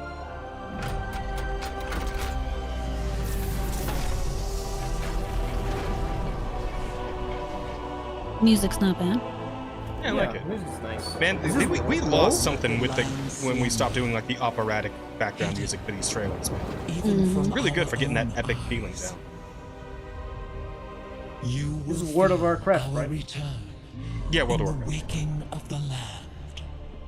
Then you must light the beacon of Tearhold, lest the path home be lost to us forever. These guys look cool, like these stone mans. Yeah. It's Go crazy grab that you with- WoW is still like updating their lore like constantly. Like this is insane for like how long the game has been going for.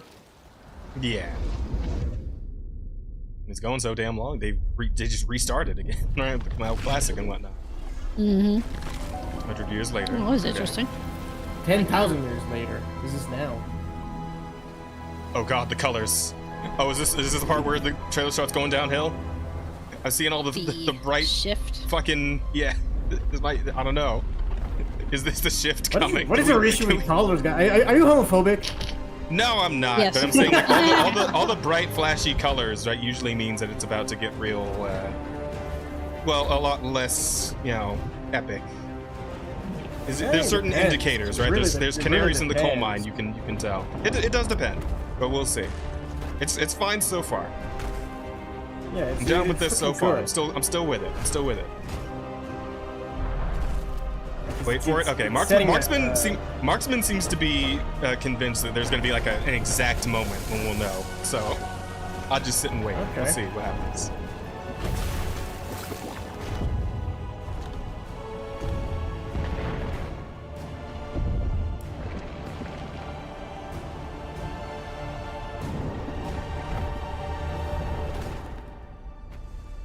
Oh no!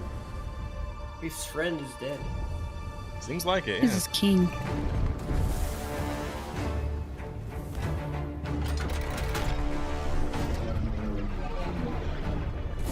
Oh, well, so much for that. Too long. Sadness. Determination.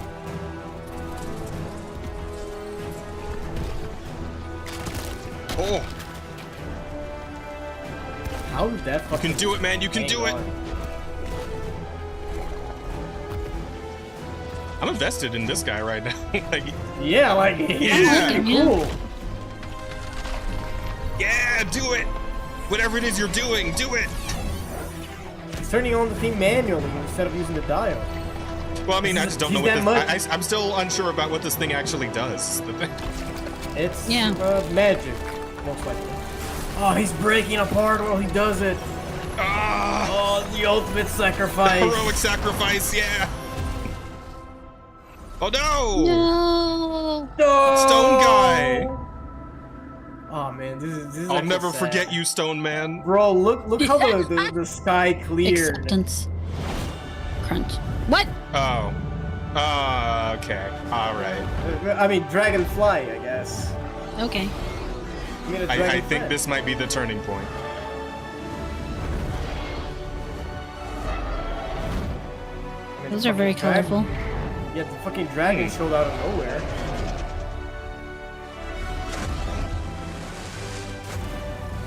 The world is healing. The world is healing. Okay. What? That was easy. Yet uncertain. Yeah, we kind of went full Disney movie all of a sudden here. I don't- Yeah. How to train your dragon 5. I was literally just thinking that.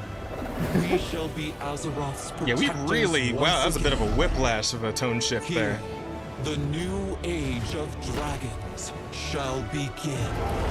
Why aren't they evil? I don't know. They're colorful. They're supposed to be the evil, but the metallic dragons are the good ones. Yes.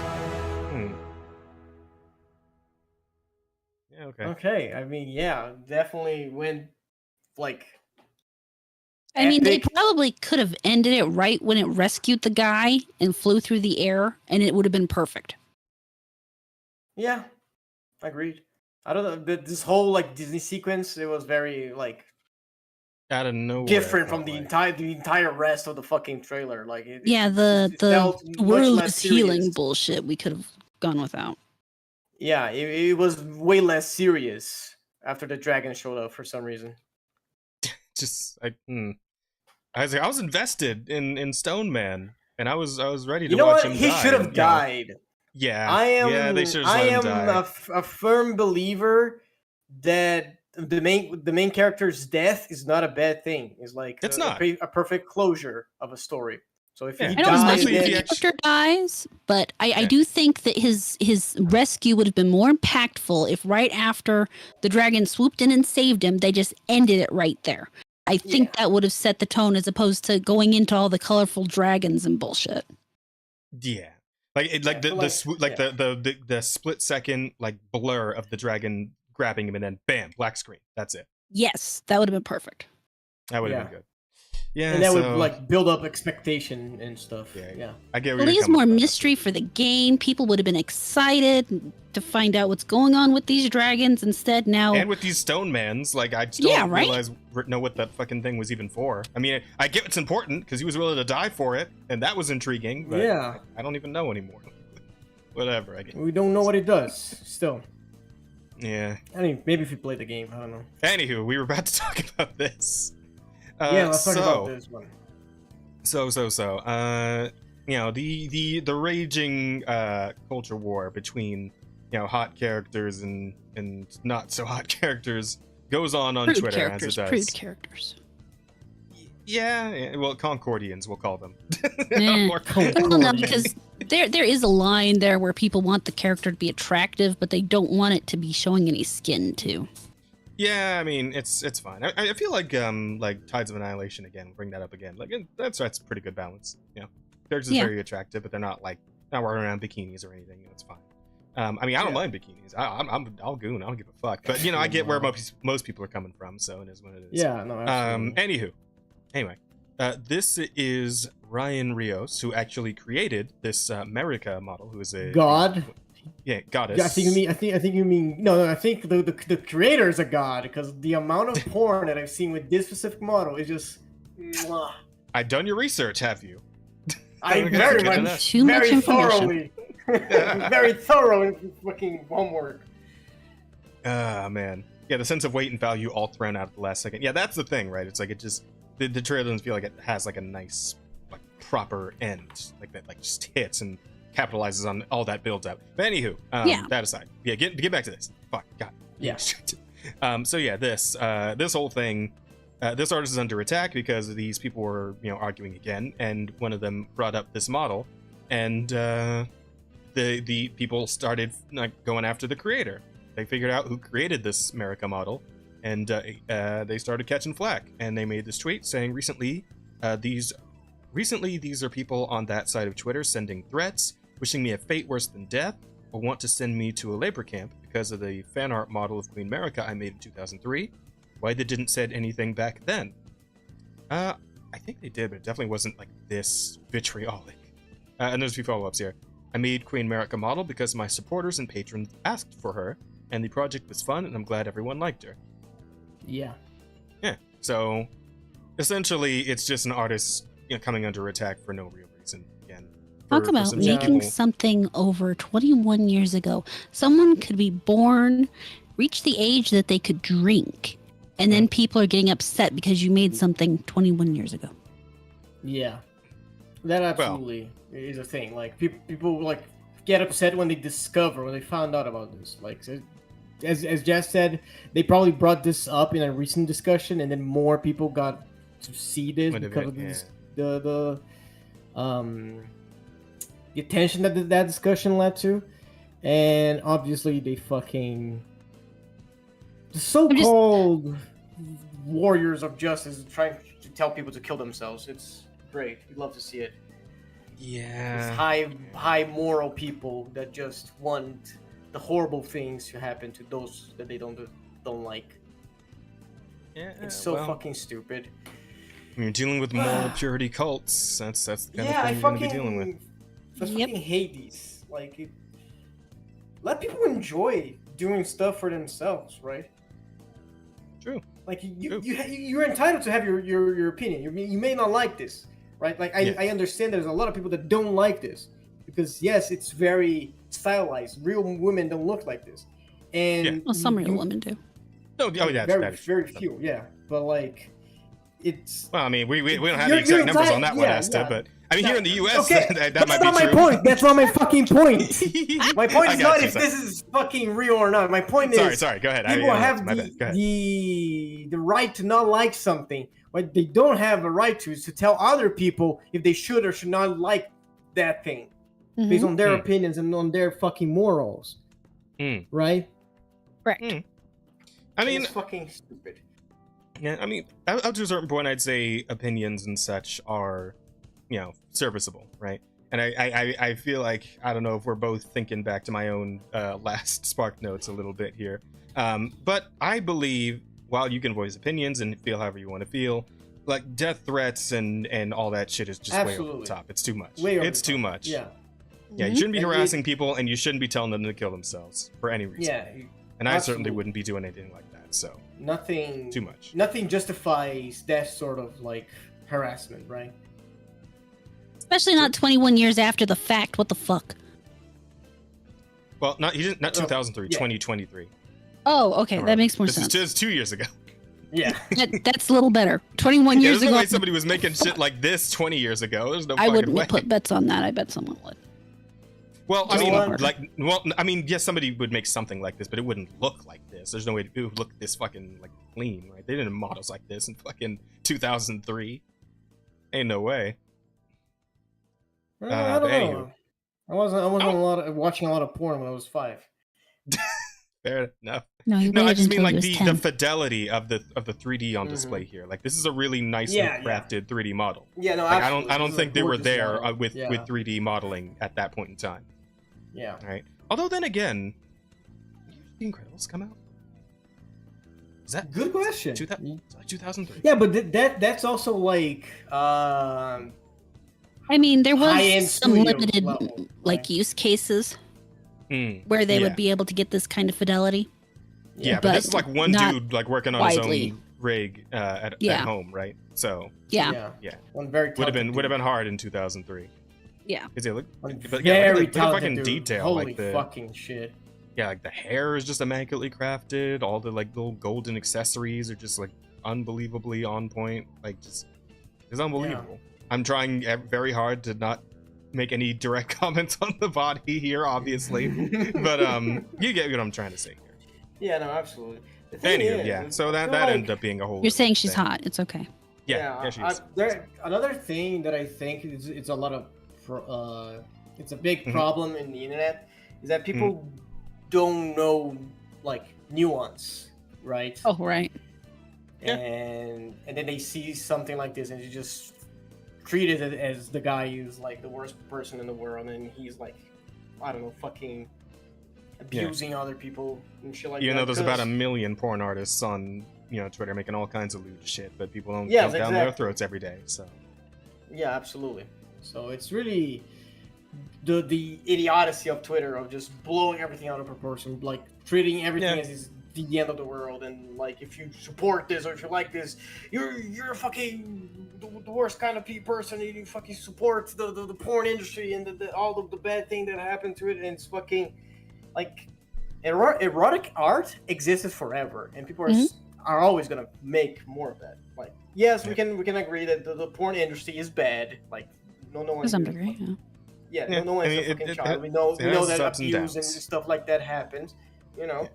Oh, I thought you were talking about like the effect it has on people over a long-term thing. Oh yeah, that anyway. too. Yeah, that also. I mean, just look at That's Asta. also a bad thing. Yes, exactly. Look at me. I'm fucking. You know what's funny? I had this exact conversation. She went the other right day. for the heart immediately. No, Holy dude, shit. but it's so fucking real because the other day I was talking to some friends and like we were I shared my Twitter with them and they were like, dude, there's just porn here, and I'm like, yes. Yes, I'm a porn artist. I watch this all the time to see what's going on, you know, to get inspiration and shit, you know, and also because I like to watch it. And they're like, aren't you fucked in the head because of that? And yes, I am. I'm very much fucked in the head because of it, right? Like it's not a discussion. Like this shit has an impact on your psyche, right? Yeah. I would like to say that if they'd given her a dick, then he would be their god. Just saying that. Yeah, most likely. Yeah. Probably. Yeah. Listen, like they don't. It's whenever they make a big fucking stink about this, it's always about a woman that's just a woman, you know, with very, you know, exaggerated attractive features like this, right? It's always this sort of thing. It's not going to be she-males or any of that. Like, they don't give a shit about any of that. That's fine. Oh, sometimes it's femboys. I know some people come after femboys sometimes, so. It all really depends, Yeah, but I guess they go after femboys for a different reason. I don't know. Yeah. Are they getting the femboys confused with tom girls? Maybe. They also fucking don't attack a lot of men that are very exaggerated. Oh yeah, obviously, sexualized man they're just fine with. Yeah, nobody gives a shit if a man's got his titties and abs and everything else out, right? Just look at goddamn what was it called, Love in Deep Space, right? Yeah. Exactly. No one cares if the guy's dong hits his fucking knee, right? Yeah. There's always the issue is always like women being objectified. No one cares if men get objectified, which they do, including men. Including men, exactly. Me and Asta kind of went into that a little bit in our discussion the other day, but that's a whole other thing as well. Yeah, but the long and short of this is people should be able to just, you know, make their art and be fine on Twitter, and nobody should have to deal with death threats over it or anything like that. Yeah, criticism, absolutely. Probably. It'll happen. It's Twitter. No, yeah, it's but death threats, no. That's too much. Whenever you put something public, you are open to criticism, right? Yep. Like whether they are valid or constructive criticism, that's a whole other thing, you know. Just some retard that's the marketplace of ideas for you. Yeah. Oh, I hate this. She isn't supposed to look like this. She looks like a fucking. That's just fucking, you know. Take your drugs, Pablo. Yeah. Me talk about it short. Usually it's to the floor. Oh yeah. I mean, I'm being, you know, like generous, right? I don't want to get too graphic here. Men's chest is not an Eurozone. Is it not? Depends on who you're talking to. It depends on who you're talking to. Yeah. Also, that women aren't allowed to be shirtless in most American places, anyway. Yeah. Oh, well, yeah, to that context, yes. Yeah, but like, to a certain degree, the women's chest is also not an erogenous zone. I mean, women's chests, I mean, it can be an erogenous zone depending on how you're using it, but realistically, breasts are a tool to feed babies. Yeah, yes, exactly. They also have the side effect of turning men on, but that is not the actual use. That is not the actual purpose of breasts. That's what the ass is for. And they just happen, if they're big enough, to kind of imitate an ass on the chest, which I think is part of the reason men find them so attractive. But then you have the whole connotation of being cuddled and held, and that love that comes from the chest through feeding and so on and so forth. Yeah, I mean, there's a whole thing behind it. We're all just, all men, we're all just giant titty babies. That's yes. Yeah. It's true. I mean, there are studies out there. You can make any man happy, including gay men, by showing them tits. Yeah. Literally. But, well, not any man, of course. Some men are just not going to be into it because there's no one rule for everybody. But off the topic. The thing that I'm kind of getting at here is the problem isn't breasts. It's men thinking that seeing breasts and being unable to control themselves is thus you have to cover the breasts. It's putting the onus onto the woman as opposed to the onus onto the man to control himself. But yeah. When you say you can control yourself, do you mean like actually doing something like weird or just looking? Because like I'll be honest, I probably couldn't even control myself. If a lady was just walking around with her titties out, I'd probably look. I mean, I'm sorry, I probably wouldn't be able to help it. Like there's a difference crazy. between looking and like, so there's appropriate looking and then there's inappropriate looking. There's nothing wrong with a quick glance and then a look away, because let's face it, you do that all the time anyway. That's natural. It's part of humanity. Women do it to men do it to women. The problem comes when you stare and make it very obvious and uncomfortable for everybody around you. Yeah.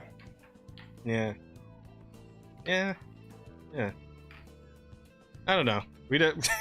I mean, personally, I'm for everybody see, like, keeping their shirts on, because you know there's just some people you don't want to see naked. Exactly. Like even men, like for the vast majority of the time, don't really go around with their shirts off unless they're like at the beach or something. Right? So, typically speaking, most people still put their tits away, even like male or female. Yeah. On most occasions. There's appropriate places to have your tits out. There's places it's not appropriate to have your tits out. The workplace is not an appropriate place for somebody to have their tits out, male or female. So yeah. Yep. I don't know, man, because like I've seen like some of those protests in, I think somewhere fucking Europe or something, where like a bunch of women are just walking around. France, with generally. their tits. Was that France? Yeah, a bunch of women just like marching with their tits out, and it's like, do they really want what they're asking for here? Because like I feel like a lot of women would feel kind of weird about just walking around shirtless if they like given the legal right to do so. You know, to not. Well, but like, what were they protesting for? Were they protesting to have their tits out? They were protesting for women's rights. They were literally shirtless walking down the street. Yeah, I believe that was part of it. When you protest, like the point is to like create some sort of reaction. So like it makes sense that they would fucking take off their shirts, because that's what do you call it in English? Like when we're naked in public, what's the name of the crime? Indecent exposure. Yeah. That's the point, right? To like create this repulse, this fucking shock on people, right? Oh, exactly. But we have to go back to the fact that it's France, and French women look for any women excuse to take their shirts off. So, but like what I'm saying here is that, like, okay, so let's say we got to the point where you go to the beach or the pool, and women are now allowed to be topless the same way men are. Like, I just don't know if there's a whole lot of women who are actually going to like go for that, right? Who would actually want to do that. I mean, there will be enough, realistically, because I mean, you have whole nude beaches in the world. People go out and just be totally naked. Very rare and typically quite isolated instances of this. So, you know. But they still exist, because there are still people who want to do that, and there are still people who are a combination of exhibitionist, but not in that weird sexual way, or just comfortable with enough with their body that they're okay to have their shirt off. Now, whether or not you want to be exposed to that, you want other people, you want your kids to be exposed to that or something, that's a separate issue to be talked about. But so, and because like the grand majority of like, you know, human consensus is we should make sure to not show indecent things to children in public. You know, we kind of get to where we're at currently, where it's like, put your titties away. Well, some of that you have to admit that Americans take a little further than most. How so?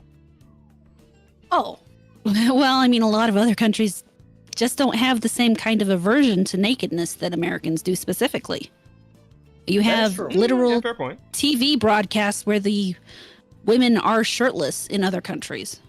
Oh, naked news? Yeah. Is that not like a porn? Or topless, like topless weather. No, that's an actual thing. America is an extremely prudish country. We have some really uptight standards when it comes to body images, but just looking at bodies in general. We get very uncomfortable about it, and it does have a lot to do with the puritanical history and the basis of where America comes from. That, I mean, it's really hard to explain if you haven't experienced it a lot. But we get so uptight. A lot of other countries, a 5-year-old wouldn't think twice about seeing some random woman's tits. And part of the problem is, huh? No, I get where you're coming from, because I immediately think of the like the complete inversion between the media standards in like America and like the media standards in Japan, where it's like we're totally fine with like horrific violence, right? Just all the violence you want, but we're really weird about nudity and whatnot. Whereas Japan's the exact opposite, right? Like I mean, Japan has some weird rules of their own, but and it's really just like that. A lot of and some of it does come from the culture that America was born out of, in terms of, you know, the Puritans and religious and so forth. But the fact is, when you teach your kids these are just normal parts of a human body and nothing to be all upset about, it is kind of healthier for them. Oh yeah, that sounds wild, Angel. Holy fuck. But yeah, I mean, it's a weird thing. So. And Brazil is literally the middle term between America and Japan. Oh, so you guys are great with like a bunch of violence and nudity?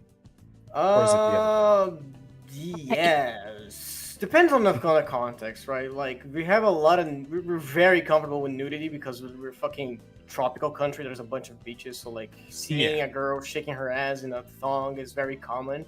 Especially when we have like stuff like Carnival, where not just women, but like most people that like go to the parade and like parade, they are, if not half naked, entirely naked, using just Carnival, using just like a tape to on their genitals and stuff. It's very very common for us to see and like be around nudity. Right? You hitting up Carnival in the banana hammock there, Asta, or? Fuck you. I used to be like back in college. I used to be like this promiscuous bitch that we would hit Oh the block, man, yo, chat. Asta's banana hammock for possible stream time. I mean, he did come on telling us that his dick's skinny, so I'm not really sure that's the direction he wants to go. Lamau, that's crazy. I think we should put it in the. I feel like Asta hasn't had like a title that actually like refers to him specifically yet. So. I feel like we had like Brazilian titles, okay? Brazilian titles, but not ones that were like you specifically though. I see. I mean, put it there. It's better than Masta, Asta. That's for sure. Yeah, fair enough. If it's I will take the banana hammock over the Masta, Asta. That was some bullshit. Oh man, now I feel like that should be the title. Banana hammock or Masta Asta. or you could just combine it straight up and say Masta Asta's banana hammock. Oh my fucking god. I love that actually. I kind of want to do that. Asta, please. You guys are the worst. Whatever, put it in. Whatever makes you happy. Fucking. Oh, you're so lucky we are in live right now. I would call you some slurs. You can do it after, I promise. I'll give you time. You can get them all out. Oh, fuck. I'm gonna save them. Holy fuck. I love that. Oh, god, this is some bullshit. This is amazing. And but yeah, I suppose that's that conversation. That's all we gotta say about that. Yeah. What else? What have we free to titties. Just a few like interesting stories. There's one I want to save this one for last. There was this is kind of a feel-good story right here. Apparently, Kathleen Kennedy reportedly leaving Lucasfilm sometime this year, according to the Hollywood Trades. Supposedly, yeah. She's the. I mean, look, Asta's right there behind her. It's right there behind her. Yeah, I saw that. Oh my god. She's in a white suit. Man.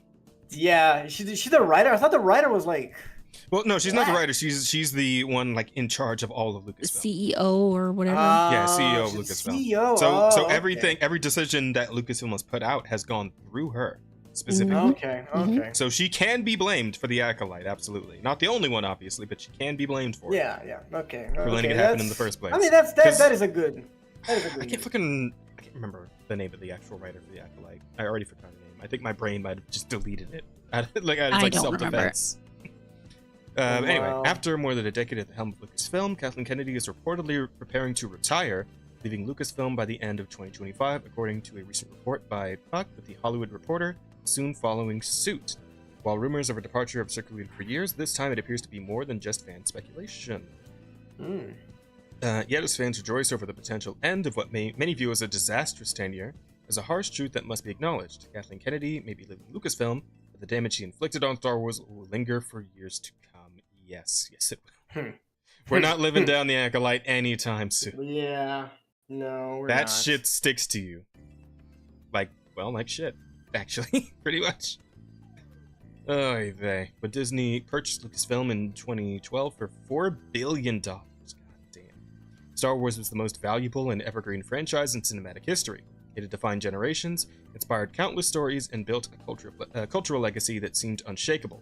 Enter Kathleen Kennedy. like the fucking emperor himself, right? A producer with a storied past, working alongside Hollywood legends like Steven Spielberg and George Lucas himself, tasked with steering the franchise into its next golden era. Instead, she drove it off a fucking cliff. Like, yeah, that's the biggest thing about this, right? Is like, man, Star Wars. You couldn't find a person on this earth who didn't fucking know what Star Wars is. But I think going into the future, into the next generations, there's gonna be you'll be lucky to find somebody who does know what it is. I honestly, I think it's getting to that point where it's starting its slow fade into obscurity because it just becomes that fucking terrible. And nobody cares. Yeah. Declared almost immediately. That is really rough. Yeah. Began almost immediately with the sequel trilogy. Yes, true. The sequel trilogy was fucking dog shit. Oh, so bad. Oh my god. A mess of inconsistent storytelling. And it's weird, right? Because like I kind of like the first one of the new trilogy, episode 7, 8. Yeah, 7. Episode 7 was okay to me at first, right? Like when I went to see it in theater, I was like, oh, okay, this is pretty alright. It's pretty good. I'm alright with this. It's solid. And then we got to 8, and I was like, and then we got to 9. I'm like, oh. Yeah. And then that kind of retroactively made 7 worse. To be honest, watching the 8 and 9. I didn't like the 7th when I watched. I watched it on the fucking theater because my father is the one who got me into fucking Star Wars because he's also a big nerd. Yeah. And I went with him and my sibling to watch this, and it was such a miserable experience. Like we laughed at the theater and we were like, man, this sucked. It was just like a bad reiteration of the first movie, like fourth movie, technically. Right. Yeah. The first one to come out. I know. Yeah. Like the fourth one in the yeah. You're like, this is just they redid the same thing but badly. You have Darth Vader, you have the Death Star, you exploded the planets, and like. Oh man, hang on. I want to show you this whole video later, but there's like a small bit of this I want to show you. Hang on. I don't know if you've ever seen this video, but you know fucking Pregame Discharge, yes? Yeah, I remember. Yeah, it's the shit we watch with Rose every so often. But this is the same dude. Yeah. He made a whole like animation based off like a kind of like jokey review of Star Wars, and I think it perfectly encapsulates what that movie is in like the first 30 seconds of this video, and you'll get it immediately. Look at that. Let's see. Star Wars, the force of money. Hey, remember Star Wars? What if you could watch Star Wars again? But Star Wars knew you were watching Star Wars, and Star Wars would keep winking at you like the creepy guy on the other side of the bar that assumes just because you're looking over there, you're totally interested. And nothing happens, but you leave feeling really, really sleepy, and after the fact wonder if Star Wars might have done something wrong. But Star Wars has never been bad ever. Yeah, but you get it, right? What the fuck? Just the whole thing with like the movie just being every like story beat of the fourth movie just rehashed. Yeah. Pretty much beat for beat, right? Like, beat for beat. You fucking have the Darth Vader showing how evil he is. Then you have the fucking orphan in the desert. And then they meet. And you have the big Death Star. Yeah, and then the big Death Star that blows planets. Oh my god, this is the fucking strongest weapon in the universe. And then what did they do? They go and blow it up. And then it's fuck that. What we do? We don't have the Death Star anymore. It's fucking so much bullshit. It's just a bad retelling of the fourth movie. Pretty much. Yeah, so we went from that, and then we started doing a bunch of terrible Disney Plus. Well, I mean, so God, I'm so sad about the Mandalorian because it started out so well. Like the first two seasons were so good. Yeah, I really just right off. You know what? I'm gonna defend the Rogue One. The Rogue One was good too. I like Rogue One. Was a good movie. Was a good standalone. You know, like it had beginning, middle, end. Great show. Great movie. I really like the Rogue One. I'm gonna always defend the Rogue One. People say good things about Andor as well. I didn't watch Andor, but I heard. Oh yes, I watched Andor. Andor was. You did? Yeah, it was fun. It wasn't very remarkable, but it was fun. Yeah, it's obviously better than the Acolyte. The Acolyte, yeah. I mean, listen, you literally just have to be like taking a shit on camera for 30 straight minutes to be worse than the Acolyte at this point, right? Like 30 minutes of a scat. Ugh. The bar is so fucking low, you'd have to dig so far down to get under it. Yeah. God, hours of my life I wasted watching that shit. Even though I did it for the content, right? Even though I did it to talk about it on the podcast, it still felt like such a waste. Oh, wow. One of my greatest regrets. I'm gonna be on my fucking deathbed and be like, I should have done anything but watch the Acolyte. And then die. For the rest of his life. Crazy. I'm so glad I don't watch that crap. Yeah. So I think it just kind of goes down the list of all the shit that happened since then. Even the Mandalorian, Lucasfilm's one breakout hit, was immune to her influence. After 2 strong seasons, the show faltered in its third, sidelining its titular hero in favor of Bo-Katan Kryze, a move that alienated many viewers. Yeah, they went for a strong female character instead of the cool guy that we had, that we were already very much emotionally invested in, and his little alien baby. Yeah. Oy vey. And then and then the fucking Obi-Wan show was God.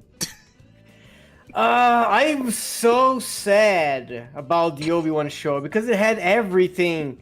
It had everything to be great. Like it still has one of my favorite scenes of all time when he breaks Vader's mask and he's like, Anakin's gone. I'm what remained. That is such like moment of closure for Obi-Wan and Anakin. I fucking love that scene, but the rest of the show doesn't save. The rest of the show's so boring. Yeah, and the rest of that fight, because I watched some clips of that fight, and the rest of it seemed kind of dumb. It seemed kind of like that scene where like Obi-Wan's like throwing a bunch of rocks around, and it's like rocks at him, and it's like barely any of them are even hitting Vader. It's like, what the fuck are you doing? Like, are you just aura farming right now? Is that what this is supposed to be? Because you just look like an idiot. Like, yeah, especially because they had fucking Ewan McGregor and the fucking what's Anakin's name? Kirsten something. Oh, is the name of the actual actor? Yeah, the name of the actors. Yeah, the fucking. I don't remember. It's Kristen something. Yeah, but like the original guys that did the prequels, and I Tristan Haydenson. Oh, okay. Oh yeah, Kristen Haydenson. Yeah, that one. Fucking beautiful actors. I fucking love them. I fucking love the prequels. Bite me. All right.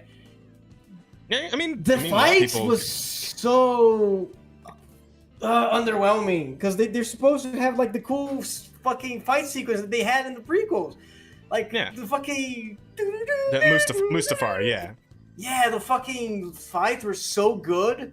They fumbled it. They had one chance to do a good lightsaber fight because Obi-Wan just became a fucking pussy that doesn't want to use his fucking lightsaber. Yeah, and we often forget she didn't. Oh, go ahead. You had an Obi-Wan series where he only used the lightsaber once. That was such a steal. That was. I feel robbed.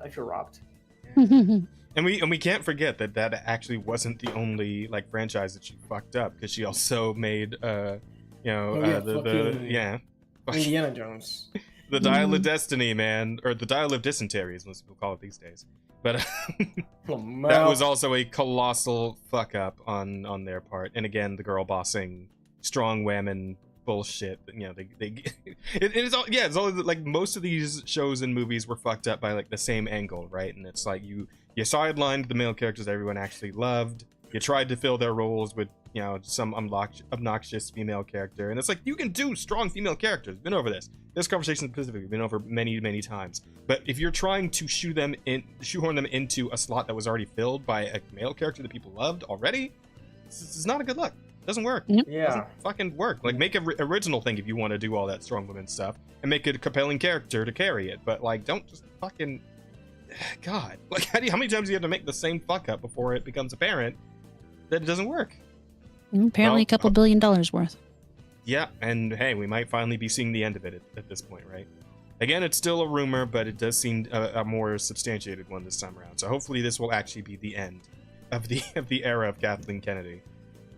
Yeah. One can hope, but I will believe that when I actually see it. Yeah. Oy vey. Let's see. What's perhaps most infuriating is how media outlets like The Hollywood Reporter continue to spin Kennedy's tenure as a success. The recent write-up praised her for relaunching Star Wars with The Force Awakens and hailed her work on The Mandalorian. Yet they gloss over the long-canceled projects like Rian Johnson's now defunct trilogy on the shelved D.B. Wise and David Benioff films, or Kevin Feige's movie, or Patty Jenkins' Rogue Squadron film, or the Rey movie that keeps getting pushed back, and so on and so forth. Yeah, that Rey movie's never fucking coming out. They're not putting that shit out. Come on, nobody fucking likes Rey. I mean, the actress herself is a cool person. She's a decent human being, but nobody likes that character, and nobody cares. after those three movies, ain't nobody coming out for that shit. Come on. Daisy Ridley, that's her name. Yeah, she's all right. She's a decent actor, but yeah, she should get the hell away from that character. She knows what's good for her career. I'm telling you. Article highlights the upcoming Mandalorian and Grogu movie, and as a bright spot, but it conveniently ignores the fact that Star Wars brand is more fractured and fatigued than ever before. Even Disney executives seem to recognize this. Kathleen Kennedy was notably absent from the last D23 Expo, where Lucasfilm Chief Creative Officer Dave Filoni took center stage instead. How about that? It is crazy. Also, the Mandalorian and Grogu movie is such a bad movie. Right? Nobody gives a shit about the Mandalorian anymore. That movie is not gonna come through for us. And we all know it. Yeah, I don't believe it. We all know it. Yeah. Star Wars cover, don't count on it. Yeah, what else needs to be said besides that? I think she drove it thoroughly into the ground, and I don't think there's any way to dig it back up. I think it's done. I think it's over. I do think if they left it be for... I do think if they left it be for 4 or 5 years, maybe 10, so they could come back and revisit it, but they'd have to give it a long cooling off period. Yeah, same shit people say about the MCU, right? Oh yeah, especially that. Yeah. Well, people are so oversaturated with it all now because that's part of why it went so far downhill. They didn't give it any time. Yeah, it's unbelievable. Did you guys hear about fucking Winter Soldier, by the way? Apparently it dropped off on the second weekend by like 87% or some shit. Whoa. The fuck? Yeah. It's not doing great. Apparently it had a pretty strong opening, right? But apparently it still did worse than Ant-Man and the Wasp, which was it did better than the Marvels. It's not saying much. It really isn't. Oh fuck. Yeah, so there's that, and hopefully she's heading straight to the retirement home and not to work on anything else anywhere else. God hope. One can hope. God forbid.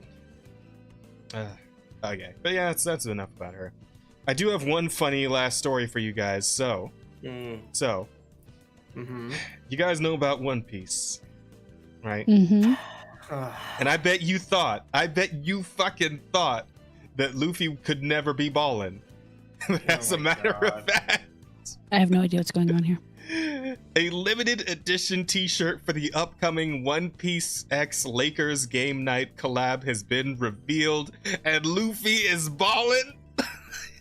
What?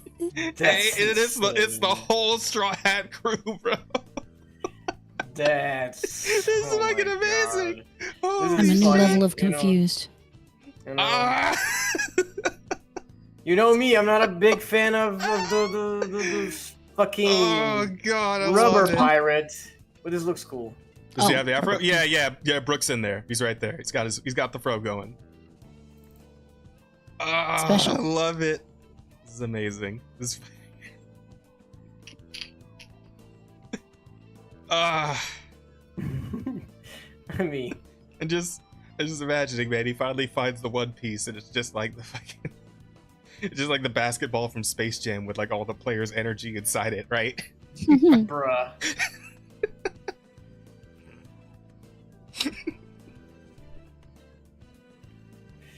I mean, I'm glad you're having fun with this. There isn't much to say. It's just there really isn't, but it's like this just tickled me, so I wanted to share it with everybody, with the audience, with you guys. All right. As someone who doesn't care for One Piece, I don't get it either. Luffy at one point puts on an afro to get super strength. Oh, I didn't know about that shit. That's really funny if he did again. I'm gonna be honest, Chad. I feel only Jazz cares about One Piece in this house. Well, no, it's not even like one, because I've like played some of the games. I don't really read the manga or watch the anime, but like just the novelty of this, right? Just like the full on big anime joins Western basketball team, right? Like this is, and look, fucking Chopper is a basketball. It's just great. I don't know. Something about this is really amusing. Though I do wonder what like the whole extent of this is. Oh no, never mind. No, he's doing a dunk on the hoop. Yeah, right? He's doing a dunk, and he's dunking. But they should have made his big red like shoulder things basketballs, though. They should. Yeah, that is also a good idea. Also, does Sanji play with his feet? Isn't that against the fucking rules? I don't know. Is it? If you like dribble with your feet, is that against the rules or not? That is definitely against the rules. No, it's against the rules. You have to use your hands. Okay, all right.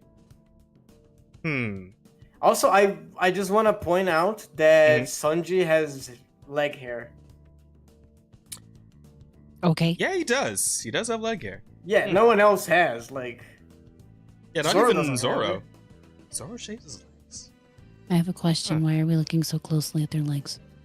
I don't know. Asta started, and I you know, I'm an artist. You know, I notice these kind of things. Like, I just keep thinking about Oda just drawing individual hairs for Sanji's leg. Not just the entire, like, just the calf.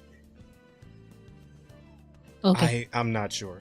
Also, would Robin be like the most broken basketball player ever? No, absolutely. Isn't her power that she creates a bunch of hands? Well, she can like recreate her entire body at this point. Like her the devil fruit power is like evolved to the point where she can make like giant versions of her limbs as well, and like crush people with them. She fucking like clones herself. Yeah, she's able to just make full clones of her entire body. Oh. But she can also just grow like 6 extra arms on her main body if she wants to. So yeah, it's like, how the fuck do you deal with somebody like? Cause she could stiff arm you while still dribbling, and like she can stiff arm like 3 people and keep dribbling all at the same time. That's broken. That is broken. And she can also like, if she clones, she can also be an entire like team by herself. Pretty much, yeah. Also, Luffy's also broken because he can just fucking extend his arm across the court. Oh yeah, he just do the fucking like Space Jam Michael Jordan shit where he just fucking stretches his whole arm across the whole court to do the dunk. Yeah. Yeah, like this is very much not a fair game. Not at all. Not even close to fair. But can you accuse them of doping at that point? Like, do devil fruits count as doping?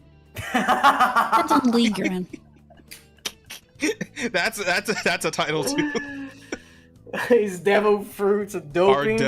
Are devil fruits doping? Oh man. Though I don't think anything's gonna beat Masta Asta's Banana Hammock, I'll be honest. No, it's definitely not going to. That's the title. I'm just gonna go put that in right now.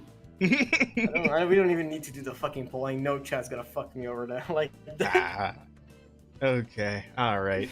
But that's pretty much it. That's the news. That's everything. So shall we do questions then? Yes. Time to do questions. What do we got, Ryder? Time to do questions. Well, first we have the Devastator. He asks, "Why do fools fall in love?" I mean, you don't really have a choice in the matter, do you? Hold on. No, it's a song. It's fucking. Is I'm it? trying to remember the lyrics. Yeah. I'm not familiar. Wise man. I thought he was asking like a deep. That's technically a different. That's a Yeah. that's a different song. song. But Why Do Fools Fall in Love is actually a good movie. That's a. Oh, To be fair, love makes fools of us all. So if you were in love, you were Yeah. probably a fool. Yeah. true. So maybe you weren't That a is fool why before fools it fall in happened, love. but then you got. You got Yep. God. You So became, get you became a fucked, I fool. guess. Yeah. I mean, hopefully Uh, that is yeah. the end goal.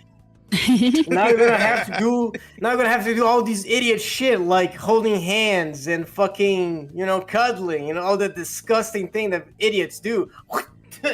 Disgusting. The tender trap, as I've heard it called. Yeah. The Tinder trap is crazy. That's an old Frank Sinatra tune. It's a good one. Mm.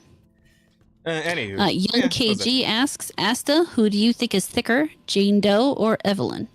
Jane Doe. yeah, probably. I have no hesitation. That's my wife. You can ask me whatever. It's gonna be Well, 'cause always I own Jane both- Doe. I own both characters. I've seen the cakes. I believe that Jane Doe probably still has. Jane Doe has you know what? Evelyn has bigger tits. That I feel like Yes, she that has is the true. biggest Absolutely. tits in the game. Nope. I think that still goes to Grace. Pretty I feel sure like that's Grace. I feel like that's a bit like that's a good If anything, like, they're tied. match. They're tied. Yeah, I can Or even see that. possibly Rena. No, Rena has big tits, but not the biggest. No, But anyway, yeah, Jane true. Doe, my wife. Don't ever talk ill about my wife. Next question. I got you. A Silent Villain says, I don't really have anything to ask at the moment that's on topic, but how have anyone you played a game made by spiders? Examples are like Bound by Flame, Technomancer, Greedfall, Steel Rising. I did play Greedfall. I actually really enjoyed Greedfall, despite some of the jankiness in it.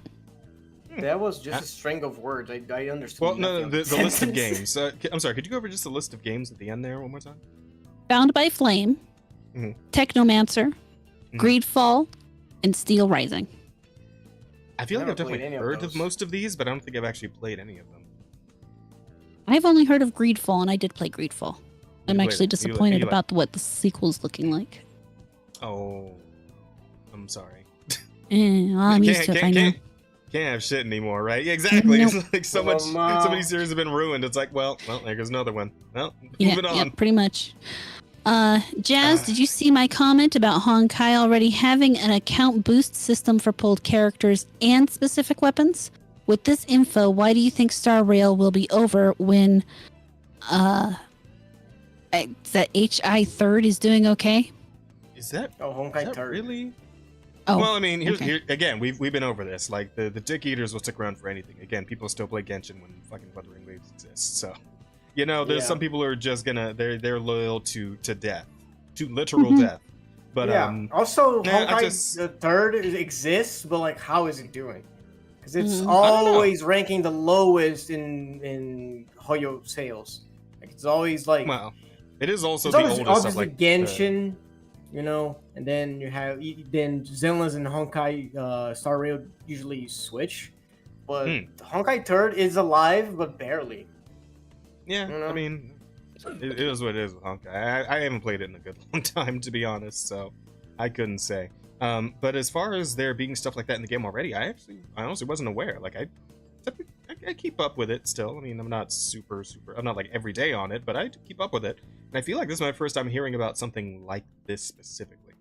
Like, I've seen the light cones, yeah, definitely do get like really broken on some characters, but yeah, just having a character that is a straight boost to your account just by pulling them without even being on an active team, that feels new. I don't think any Yeah. character has done that. I don't. That's- I also don't think that's a thing that's already in the game. Yeah, because I feel like people definitely would have been making us think about it before now if that exact thing. If was people in- would have actually noticed that. And Honkai, in fact, doesn't have English dub, so they have only 2/3 of the audience support. True. I mean, well, some Americans play the game. people will play the fucking game even if it's only in Japanese, right? I was just talking about Hardcore Mecha, right? That game doesn't have a fucking English dub. That's all Japanese, but that game's great, and I'm gonna play more of it later. But usually that shit doesn't necessarily matter. It does help when there's an English dub, obviously, but no, absolutely. It won't stop people from playing the game if it's really good. Look at the fucking Yakuza series, right? Yeah. Yeah.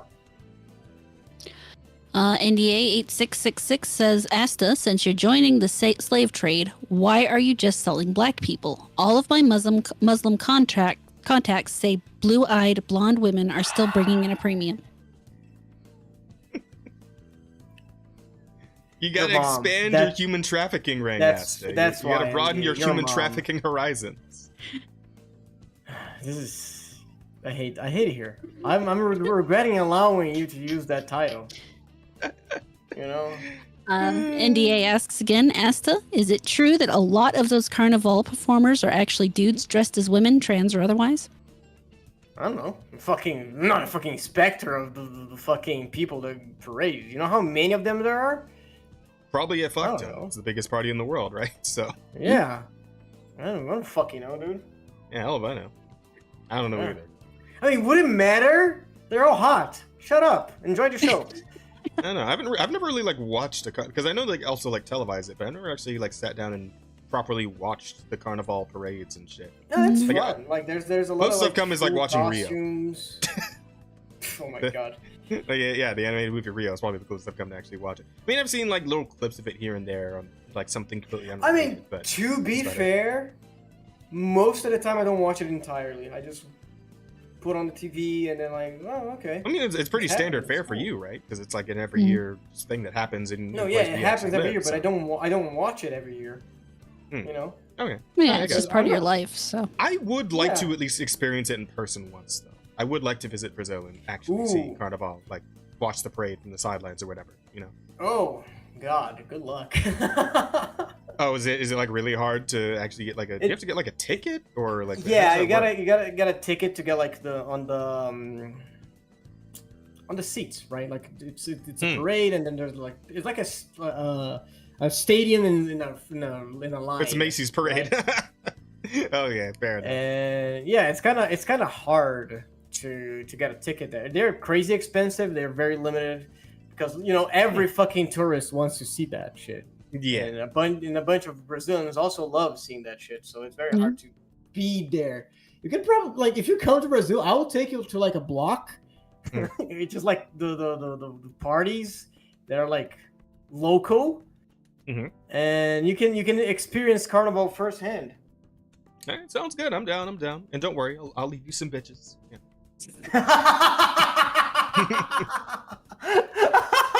I might have to riz a little bit, but I'll leave you some. Sure. Okay, all right. I can't even speak Portuguese, but you know what? That's good for you because sometimes fucking Brazilian loves gringos. All right. Really? Yeah. Well, wait. What does gringo translate to again specifically? It's just a fucking like gringo comes from like the green card, so it's basically anyone from outside the country, right? Oh, it's a tourist. I thought gringo like was specifically about like white dudes or something. I mean, I feel like there in the US, the Latino community do refer to only the white tourists, but here just whenever gringo. Ever fucking foreigner, we just call them gringo. Gringo is an informal and sometimes offensive term for a foreigner, especially one from North America or England. Oh, okay. Well, I am from North America, so fair enough. Yeah, I feel like the white thing is mostly for like people in America. Probably mostly like Mexico. Yeah. That gotcha. kind of thing. Electric Angel asks, "Hey Asta, do you draw with two hands like a professional or one as an enjoyer?" What the fuck is that? I think he's asking if you're fucking jacking it while you draw. If I'm jacking it, I've answered this question before. I don't jack to my own art. Do you know what it is to look at something for 19 hours straight? If you look at something for 19 hours straight and you're still hard, you need to go to the doctor. Your dick's not coming down. Your dick's not coming down, bro. Fucking get a pump or something. That's fair. NDA asks, in a Nigerian accent, Asta, why are you Brazilian? Oh my fucking god. And what was wrong with you guys? Well, what happened was that before he was born, he lost 50-50, and as a result, his soul found a Brazilian baby, and the rest is history. Exactly. I was supposed to be, I don't know, fucking. He was supposed to be boot He's hill. supposed to be French. Anyway. Not French. What the fuck? Anything but, you know what? Not anything. You know what? I take French over Portuguese. That's losing the 50-50 twice in a row somehow. Right? Yeah. Marksman asks, is Pultra from Zenless Zone sexy? Yes, Oh, she is. Pulchra. Yes, she is. Oh. She is Jed's new furry wife. Listen, she's hot, alright? She's hot. Okay, look, I'm not gonna sit here and pretend we didn't all like have a thing for fucking Lola Bunny when she first showed up in Space Jam, or fucking well, okay, that's how you're they not all gay, start. Rada, so That makes sense. But do you like Kovu from Lion King? No. No. Okay. But that's not even. Rada's truly not a furry. All right. Okay. What about you? Do you like Nala from The Lion King? No, but that's full feral. That's not even anthro, right? Like fucking Pulchra and Lola Bunny are like Listen, anthro. dude, They're still like the amount of people that like those lions is ungodly. Okay. It is really weird. I can imagine, but I mean, I had a crush on the voice actor for young Simba, but that was the actual voice actor. Okay. Mm-hmm. Listen, I don't mind furry, but it's got to at least be human shaped and like standing upright and shit. Like we're not going in full feral territory, all right? That's not happening. I can't think of a furry that I find attractive. I'm trying to think of like a male one. Fucking. Think of werewolves. It's always the werewolves, right? Fucking. Yeah.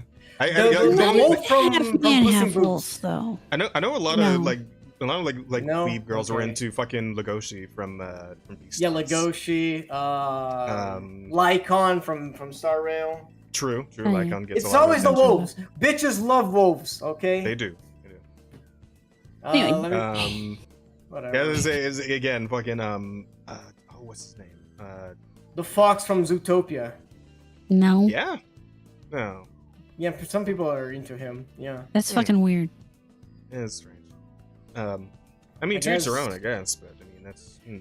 But no, I mean, to each their own, but that doesn't keep him from being weird. Yeah, I guess. Fair. I guess Rada is just a true not furry. I was gonna say the guy from fucking DNA, Brand New Animal. Like, I don't know what that. Oh yeah. He's also a wolf. Yeah. He's also a fucking. He's also a wolf. Yeah. It's always the wolves. Yeah. Well. He is hot. Like human and wolf. He's both forms. He's hot. Yeah. Okay. Right. So Marksman also asks, does Harriet Tubman not technically count as a human trafficker? She was smuggling people across states. So technically, could human trafficking not be used as a force of good? I mean, you answer your own question there. Technically, yes, it could. It all depends on your goal at the end. If your goal at the end is selling people, you are not a force for good. If your goal at the end is those people are free, you are a force for good. Yeah, it's very contextual here. She did the fucking Underground Railroad during slave times to help slaves escape to freedom. Pre-Civil War, she helped a lot of people escape slavery and up to the north. Yeah. Oh. So technically human trafficking of a sort, but not with a negative. Is it trafficking if you're not selling them? Yeah, I mean, it depends on how exactly you're choosing to define the words. If you are choosing to define the words at the absolute base of exactly what those words mean, human trafficking is in you are taking one group, a human or a group of humans from one place and you're taking them to another place, then at that point, yes, she would be a human trafficker. But then you have to enter the legal definition of the word, at which point she would not be a human trafficker since she was not actually seeking to sell or otherwise harm those people. Yeah. So it is what it is on that one. Yeah. And that will actually end our questions. All right, cool. Great way to end it. Time for the vote. Let's see what we got. So we have a few for... We got a few. We got a bunch of them in the beginning of the episode. We got All right, what do we got? We got History Remembers the Best of Friends, which was the whole thing with the lesbian characters and 100 Girlfriends. But I mean, I don't know. That one's kind of weak. You guys think we should keep that one? I mean, we can only keep 4, right? Yeah. So yeah, So of the 4, I think that's probably the weakest one of the 4. That's probably the weakest thing. Yeah, you can. Okay, so we'll go with the other 4. So, Minecraft Puppy Farmer? Puppy Breeding Farmer? Let's get that down to just Minecraft Puppy Farmer, Asta. Okay. I mean, I just. I don't think we need the word breeding in there. Yeah, it's close enough. Okay. Yeah. Minecraft Puppy Farmer. Slurs are back on the Rift, boys. It was the League of Legends thing. Yeah, the League. Back on the what? Rift. On the Rift, R-I-F-T. Okay. On the Rift, boys. That's the map that you play League on. Summoner's Rift. And then Masta Asta's Banana Hammock was one of there. Okay. And then Our Devil Fruit's Doping. Yeah, that's about it. All right. Starting the poll. Let's have them vote. See what we get. In the meantime. Gee, I wonder what we'll get. 15 people. If we can get 6 to vote, I will be extremely happy. We are currently 50-50 with Masta Asta's Banana Hammock and Our Devil Fruit's Doping up. Masta Asta has just... Oh, that's tied up again. We got 3 votes, and now Banana Hammock is pulled up with 4. Oh, back down to 3. Up to 6. Nice. If anybody else wants to vote, we are currently at 83% Masta Asta's Banana Hammock and Jesus. 17. Well, it's jumping between 17 and 12. Sorry. We're now up to 8 votes, and it's 88% for Masta Asta's Banana Hammock.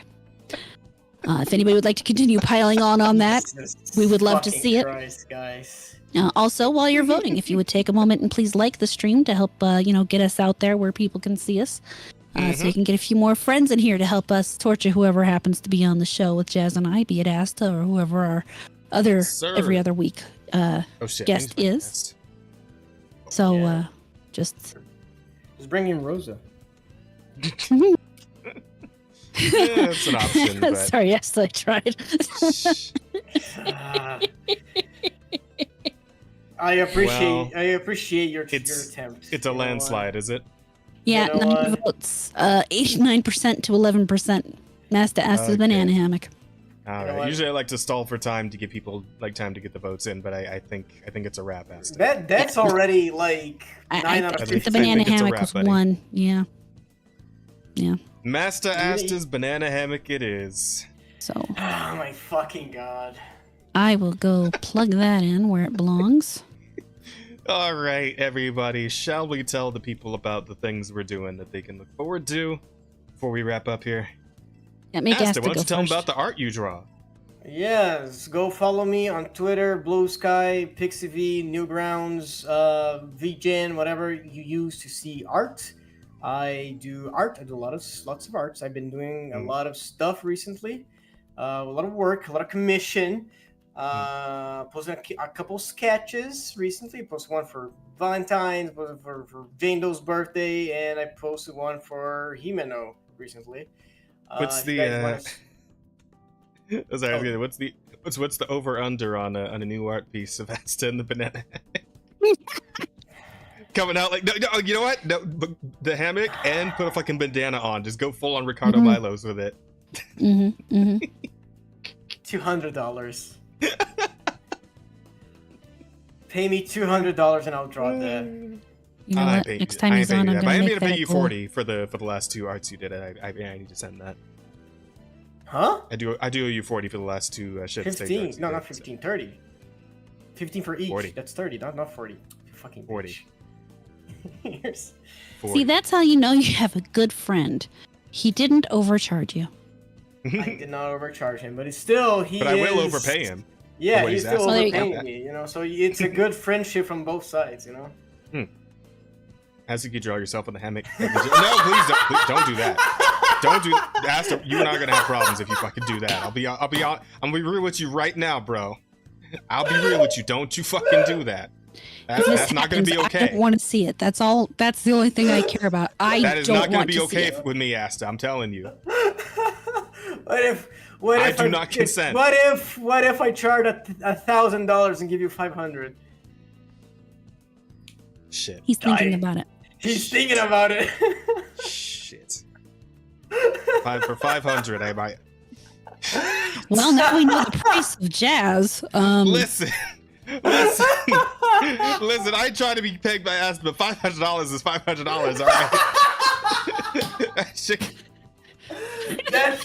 That should also be a fucking clip. A fucking title. $500 is $500. Too late. No, too late. We already did it. No. No, it's too late. It's already in there. Oh my god. Yeah, Chad paid me you not consent to $500. get added to the art. Well, no. Here's the thing. If Asta draws in me not consenting specifically, Twitter's gonna come after him. There, we can't have that. Yeah, we can't have that. I'm gonna be canceled. No, just draw it with the fucking the spark toggle face on. There you go. Just fucking... You guys know what toggle I'm talking about if you come by the stream every so. Yeah, but yeah, Chad, 200 for just me, 1,000 for me and Jess. There you go. Yeah. All right, fine. I feel bad for the title you got strapped with today. So no one's gonna fucking pay $1,000 for me to draw that shit. You never know, man. If fucking what's his face finds out. God damn it! What's the name of that fucker who paid me 1,000 for the drinking stream? Was it no go? No, it wasn't no go. No, that was not no go. It was a regular from Arch's chats, and somebody who donates to Rosa a lot. Artemis? I think it was Artemis. Artemis file. Yeah, Artemis. Yeah, that was it. It was Artemis. Thank you, Bear. Fuck, why can't I remember that? I'm so bad with names. No, everyone in chat remembered it except you. Thought Bubble showing it's consensual and not consensual. Oh god. Oh god. Anyway, yeah. So with that, Rada, what you got coming up? I am going to go make another video tonight, so you can expect that tomorrow morning. Thursday, I will be doing a stream. I think, unless something else comes up, I might have to go out and help with this thing. But like 50% sure I'll be doing a stream. 75%. Cool. And just expect videos Friday, Saturday, or not Saturday, Wednesday, Thursday, Friday morning. So come watch them and subscribe. I didn't make videos regularly for so long. My channel appears to be going backwards. A subscription at a time. So please feel free to. Yeah, Chad, you can't have that happen. Go subscribe to Murata right now. And other than that, I'm sure once I get more regular, it'll go back to go in the other direction. But we'll get there. But that's it. That's all I got. What about you, Jazz? What are you doing? Yeah, Jazz, tell us about your week. So tomorrow, I do still need to do more Jack 2. So probably that tomorrow early. And then I actually made a plan with Shiro and Mizu and Jamez to do some more Fortnite tomorrow night. So we're gonna they just started a new season, so we're probably gonna get in there. I'm gonna try not to buy a skin. But fuck, put the Batman Ninja skin in Fortnite. It's so cool. It actually looks really fucking cool. But I need to not. But yeah, so that, and then on Thursday I'll probably do a bunch of Monster Hunter. That's what I'm thinking. Do some Rise, maybe some Generations Ultimate, because then Friday is the big day. Friday's the big fucking day, chat! Monster Hunter Wilds finally drops. I'm gonna be playing it all day from 10 a.m. to 10 p.m. PST. He's excited. Most likely. I'm very excited. It's gonna be great. You got a day off of work to play this shit. Mm-hmm. Yep, I saved up my sick hours just so I could take off work. Nice. Yep. Yes, sir. Man, I wish I'd saved vacation time so I could have taken the whole weekend off, but well. So something to keep in mind for next time, I suppose. At any rate, that's going to be it for us here on the Offensive Charm podcast, everybody, guys. Thank you all so much for hanging out with us. Again, as Amarada already stated, please like the video. Help us, try and get that algorithm going. We're going to keep on trucking, keeping at it every two... God damn it. Hiccups all of a sudden. We're not going to try and do the outro. Fuck. Just tell yourself you don't have the hiccups. It weirdly works. Got it. Okay. So anyway, every Tuesday night at 6 p.m. PST. Yeah, 6 p.m. PST. Yeah, we do guests every other week. I'm gonna be fucking hustling to try and find somebody for next week, but I sure will. Don't worry about it. I'll definitely find someone to come talk to us and hang out with us. It should be fun. Come swing back by and check it out. Yeah. With all that being said, tell all your friends, tell your family, tell your dog. I don't know, your dog's got a YouTube account. That counts. That works. Yeah. And that'll be it. So we will see you guys all in the next one. We'll meet again. Take care of yourselves. Later, everybody. Bye. Bye, Chad. Have a good night.